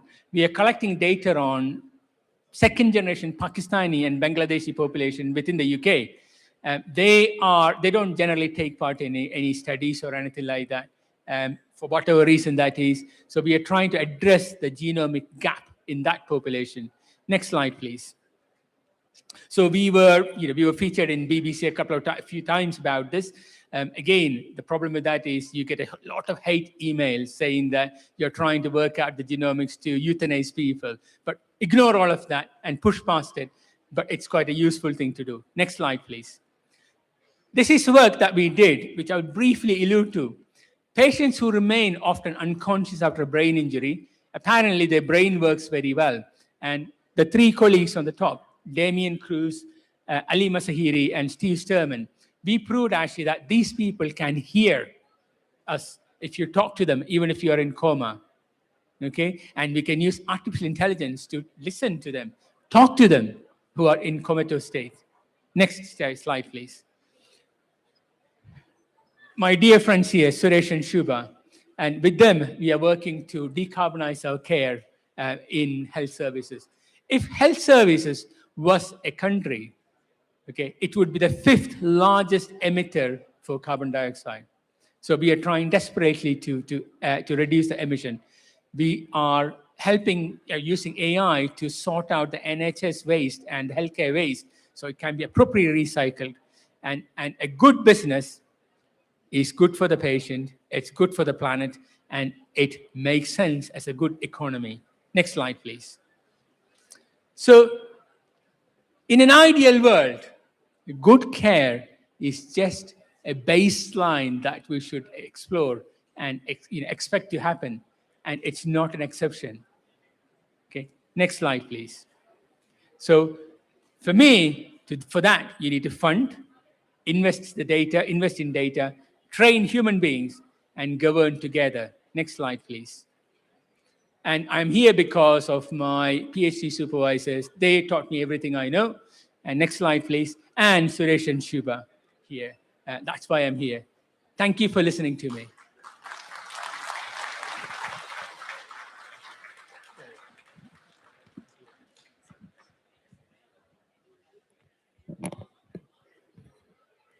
Thank you so much, Professor Tony Vineet, for an insightful address on AI transforming a lot of healthcare practices. Moving on to the next part of the event, very happy to introduce Professor Ibrahim Adhia, the Honorable Vice Chancellor, University of Wolverhampton, UK, and the Chief Executive at the University of Wolverhampton, and as a Deputy Lieutenant for the West Midlands Lieutenancy. Can we play his video now? Can I request the technical team to play his address? Yeah. Honourable Chief Minister of Karnataka, Honourable Senior Ministers, Vice Chancellors, distinguished guests, colleagues, ladies and gentlemen, good morning.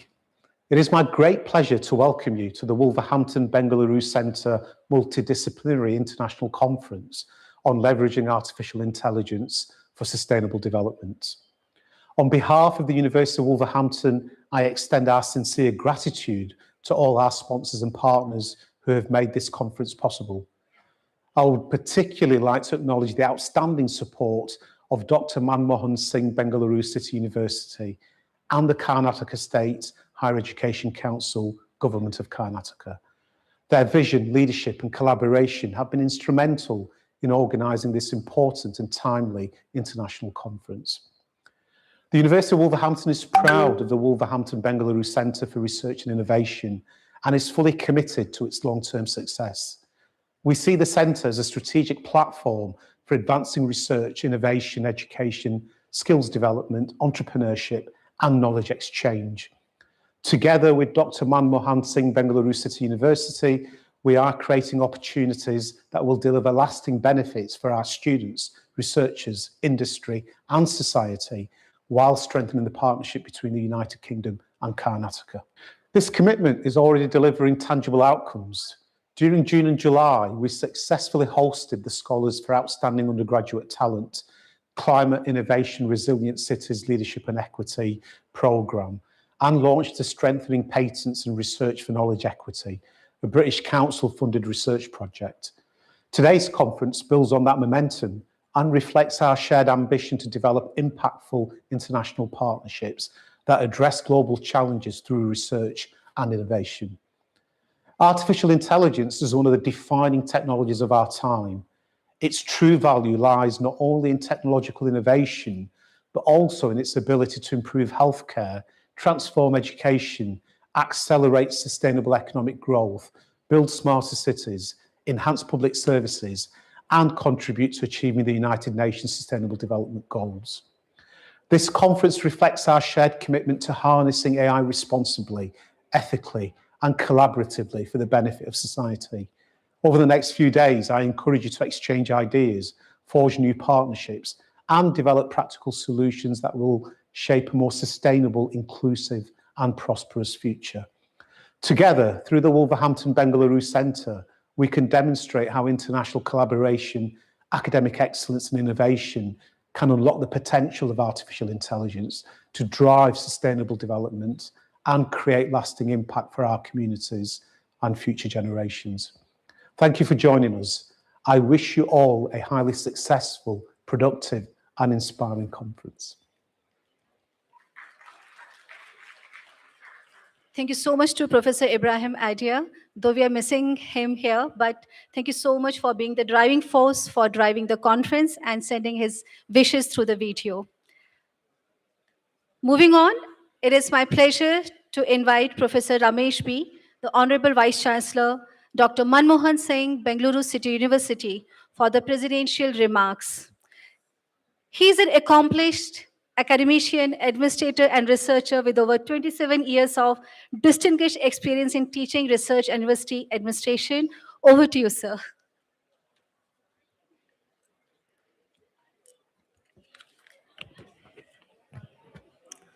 Professor Bhagwan sir, Mr. Satish Narasimhamurthy, Mr. Tyagu Eliappa, Mr. Kumar Loganathan, Sri Ravindra Bhandare ji, Vishnu Bharat ji, Professor Tony Vineet, Professor Ramesh, Professor Vijay Lakshmi Madam, Finance Officer, Professor Ritika Sinha, Professor Suresh Renukappa, Professor Tandagoda and Professor Subhashini Madam, respected syndicate and academic council members, representatives from industry, delegates, invited speakers, teaching and non-teaching faculty, resource persons, chairpersons, and dear bright students.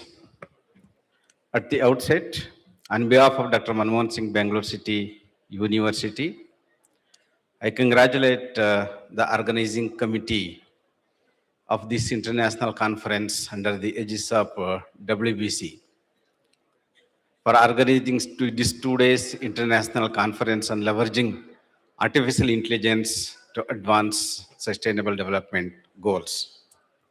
At the outset, on behalf of Dr. Manmohan Singh, Bangalore City University, I express my sincere gratitude to Honorable Minister for Department of Home Affairs, IT/BT and E-Governance, Sri Priyank Kharge, and Dr. Bhagwan Sir, Honorable Vice Chancellor of RGHSU, for gracing this occasion.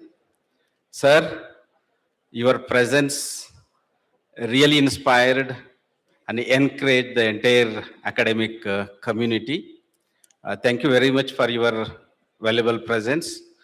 I hope in future days, WBC also will be collaborating with the RGHS in many innovative and research-related activities. Thank you very much, sir.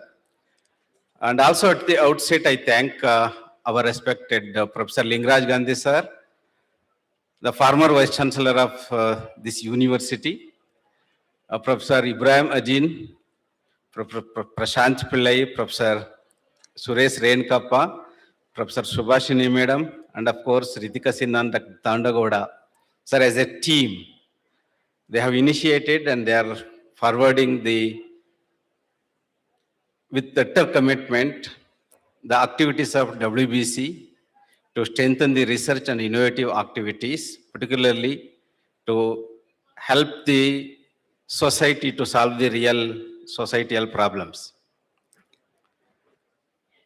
The WBC has been engaging with many research-related activities, innovations, organizing many academic activities, particularly working for the policy intervention in collaboration with research organizations and industrial houses. As part of it, they have organized this 2 days international conference. As our Honorable Minister was mentioning, today's need at the educational institutions. We have to create an ecosystem wherein our students will develop agility to learn, unlearn and relearn to augment the existing technology. This is the ecosystem in which we need to create. WBC is actually doing the same. It has been actively engaging to create platform for the students, research scholars and faculty members to train them properly in the ongoing technology, to strengthen their research rigor and to strengthen their skill component so that they will be having employability skills and also will be acting a great asset for the nation building process. Particularly as part of this event, we have also released from WBC, an international journal, JARIS, which is an important platform. It's not only a bank of knowledge and research articles.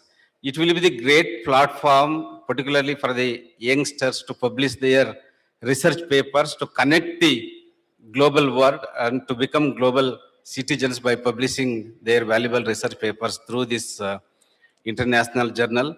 I hope this journal will create a great platform, particularly the researchers, innovators, to publish their valuable papers, to discuss their ideas, to come out with the new ideas and new knowledge for the betterment of the society.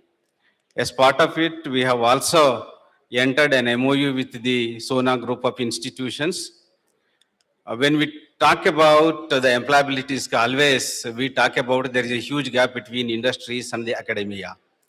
When we talk about this gap, the industries, the government, and educational institutions should join together to reduce this gap. Sona Group, with their scale program, have really achieved it. They have excellent good practices to strengthen the employability skills of the students. So BCU would like to join hands with the scale, the Sona Group, to strengthen the employability skill of our students. So I hope this MOU will yield in the form of strengthening the hands of our students to particularly strengthen their employability skills. With regard to this international conference, I hope this 2 days deliberations will create great platform to share the ideas from the resource persons. Particularly, they will establish a dialogue with the young students. I hope this 2 days international conference will not be only a just platform to discuss and disseminate the knowledge, but also it will come out with the concrete modules, plans, policy suggestions to submit the government and industrial houses. I hope the entire 2 days deliberation will facilitate for that. Once again, I thank all the resource persons, particularly the sponsors, our syndicate and academic council members, our teaching and non-teaching faculty, our research team, research scholars, particularly the students for joining today in the inaugural session of this 2 days international conference. With this 2 days international conference, I hope this university, through the WBC initiatives, will be establishing a great consortium between the educational institutions, not only from BCU, but also along with the sister universities in the state, will join hands with the international organizations and international universities, along with industrial houses, to create an intelligence ecosystem in educational institutions. So best wishes for the 2 days deliberations. Thank you very much and best wishes.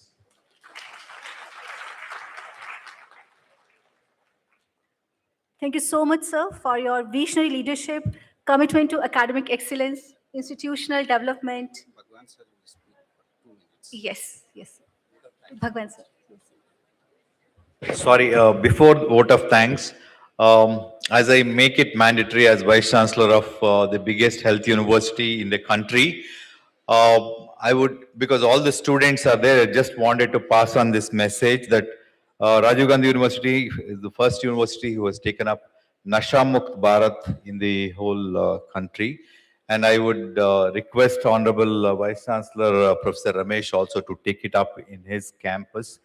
The biggest menace that the country and our state facing today, as Tony, we had discussion at Cambridge also, the whole world actually facing is substance abuse.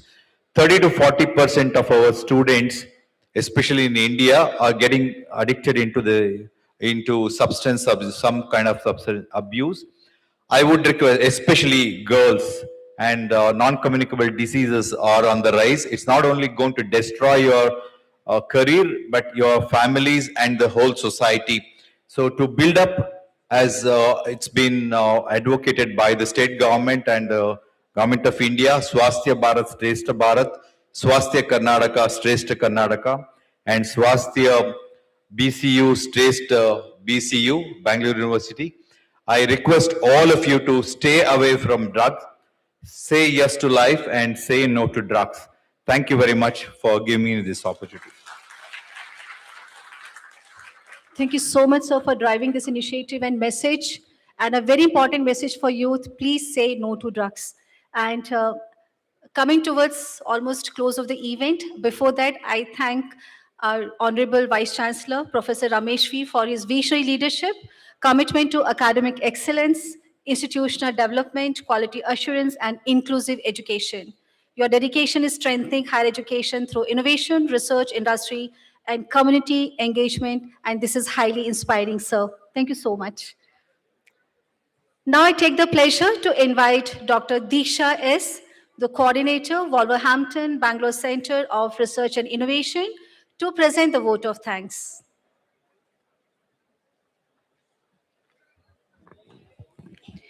Respected Honorable Chief Guest, distinguished dignitaries on and off the dais, honorable members of the Syndicate, Academic Council, deans and chairpersons, esteemed delegates, faculty members, researchers, industry leaders, members of the media, ladies and gentlemen, a very good morning, afternoon to one and all.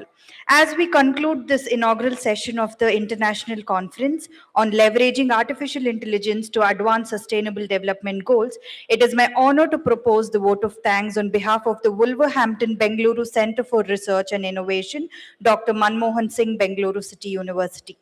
At the outset, I express our sincere gratitude to our Honorable Chief Guest, Shri Priyank Kharge ji, Honorable Minister for Home Affairs in Information Technology and Biotechnology, and also E-Governance, Government of Karnataka, for accepting our invitation to inaugurate this international conference. Sir, your inspiring inaugural address and insightful observations have set the stage for meaningful deliberations during the conference. We are truly grateful for your valuable time and encouragement. I extend my heartfelt thanks to our presiding officer, Professor Ramesh B., Honorable Vice Chancellor Dr. Manmohan Singh, Bengaluru City University, for his visionary leadership, unwavering support, and commitment to fostering excellence in research and innovation. We are deeply honored by the virtual presence of Professor Ibrahim Ardia, Honorable Vice Chancellor, University of Wolverhampton, United Kingdom. Sir, we sincerely thank you for joining us online, for your continued encouragement in strengthening the enduring academic partnership between University of Wolverhampton and Dr. Manmohan Singh, Bengaluru City University. We also convey a sincere gratitude in absentia to Professor Prashant Pillai, Pro Vice Chancellor, Research and Knowledge Exchange, University of Wolverhampton, United Kingdom, for his constant support and invaluable contribution towards promoting collaborative research and academic excellence between our institutions. I extend a sincere thanks to our esteemed guests of honor, Professor Bhagwan BC Sir, Honorable Vice Chancellor, Rajiv Gandhi University of Health Sciences, Bengaluru. I would also like to thank Mr. Satish Narahari Murthy, Founder, Chief Executive Officer and Managing Director, Roomba Technologies, and Partner A3 Ventures. I request you to accept our felicitations, sir.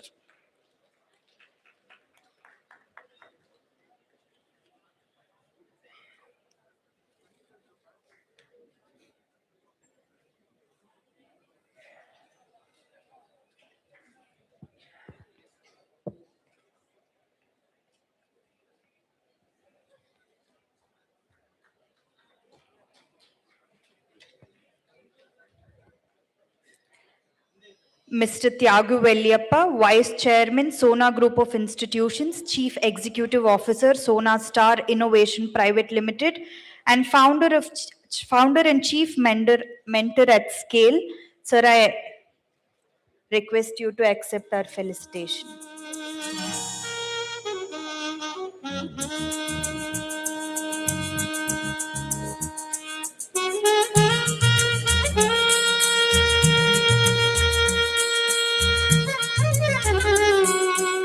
Mr. Kumar Loganathan, Director and Chief Executive Officer, Elbow Water Labs Private Limited, Hosur, Tamil Nadu. Sir, we request you to accept our felicitation.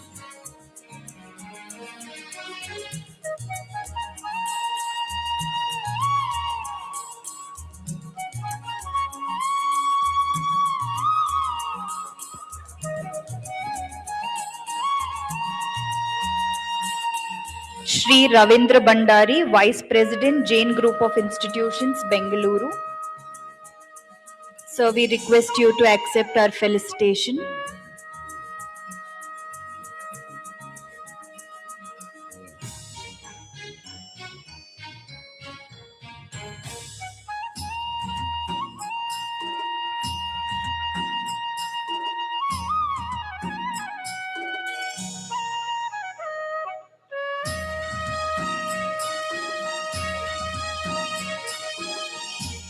CA Dr. Vishnu Bharat Alampalli, Trustee, Avi Institutions and President, APS Institutions. Sir, we request you to accept our felicitation.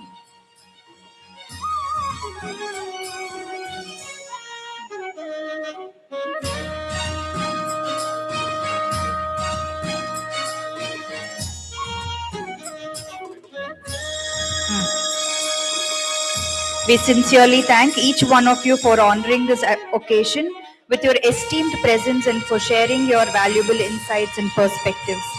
A special word of thanks for our keynote speaker, Tony Winnett, sir, Clinical Director of Research, Royal Wolverhampton Hospital, Director, Institute of Acute Care, and Consultant in Intensive Care, Perioperative Care and Anesthesia, Royal Wolverhampton NHS Trust, United Kingdom, for delivering an enlightening keynote address and enriching this conference with his global expertise. I request you to accept our felicitations. I also extend my sincere gratitude to our statutory officers, Shri Naveen Joseph Sir, our Registrar Administration, Professor Ramesh B. Kudenatti Sir, Registrar Evaluation.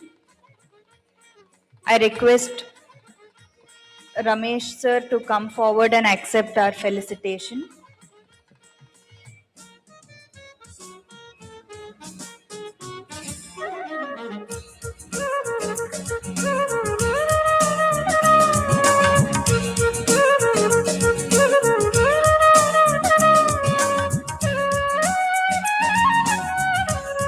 And Srimati Vijay Lakshmi MB, our Finance Officer, to also accept our token of gratitude.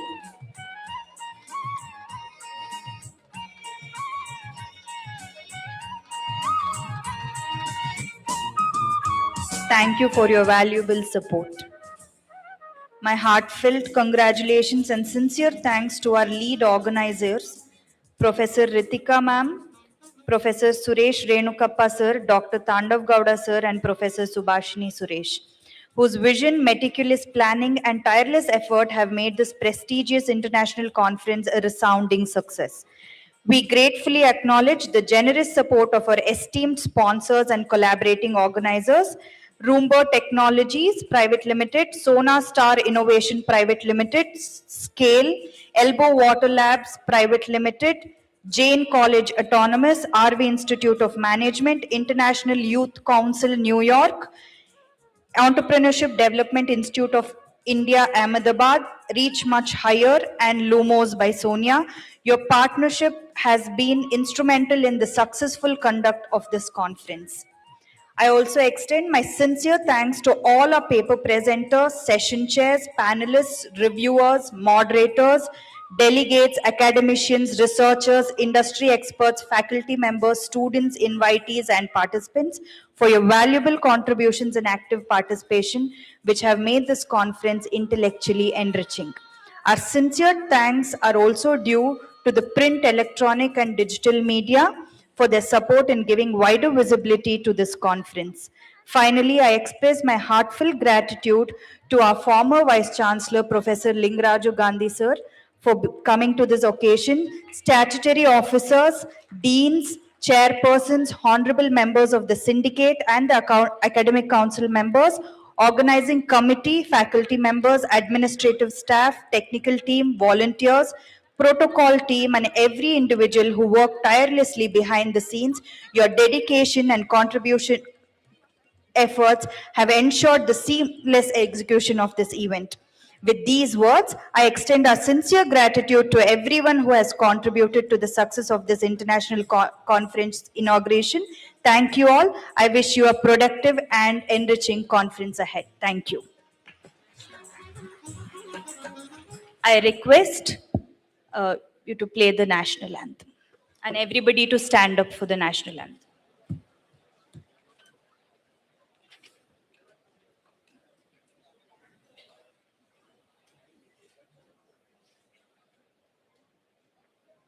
जनगण मन अधिनायक जय हे भारत भाग्य विधाता पंजाब सिंध गुजरात मराठा द्राविड उत्कल बंगा विंध्य हिमाचल यमुना गंगा उच्चल जलधि तरंगा तव शुभ नामे जागे तव शुभ आशीष मांगे गाहे तव जय गाथा जनगण मंगलदायक जय हे भारत भाग्य विधाता जय हे जय हे जय हे जय जय जय जय हे। I request all our foreign students to join us for a photograph on the stage, or all our international students to join us on the stage for a photograph. Thank you so much, Professor Diksha, for the vote of thanks. May the knowledge and ideas exchanged at MRICS 2026 contribute towards a more inclusive, peaceful, and sustainable world. Thank you so much for being a lovely and patient audience. I, Professor Sheelan Mishra, signing off and wishing you all 2 wonderful days at the International Conference MRICS 2026. I request the international students from Acharya and Karnataka College to join us for a picture on the stage.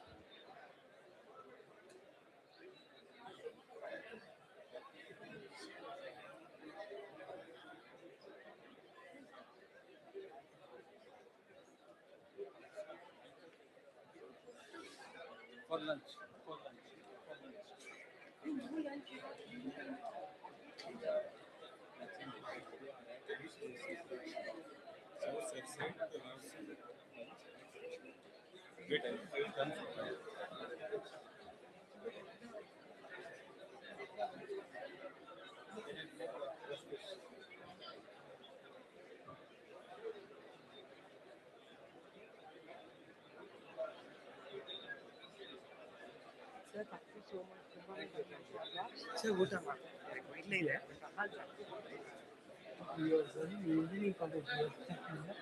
Salem. Engineering, diploma, arts college, medical, nature Buddhi college. This was in thank you. Sir, just please. Sir, lunch. Sir, plenary session we should announce. After lunch. 2:15. For spirit. 2:15. 2:15. Announce.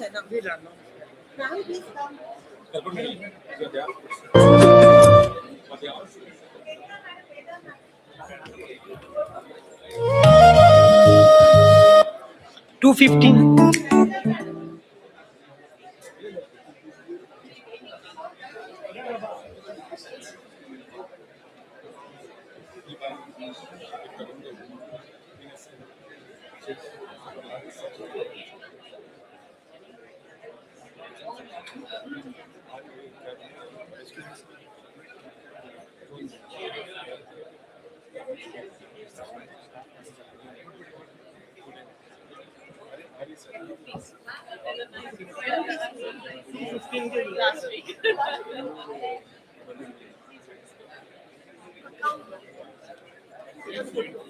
Yes.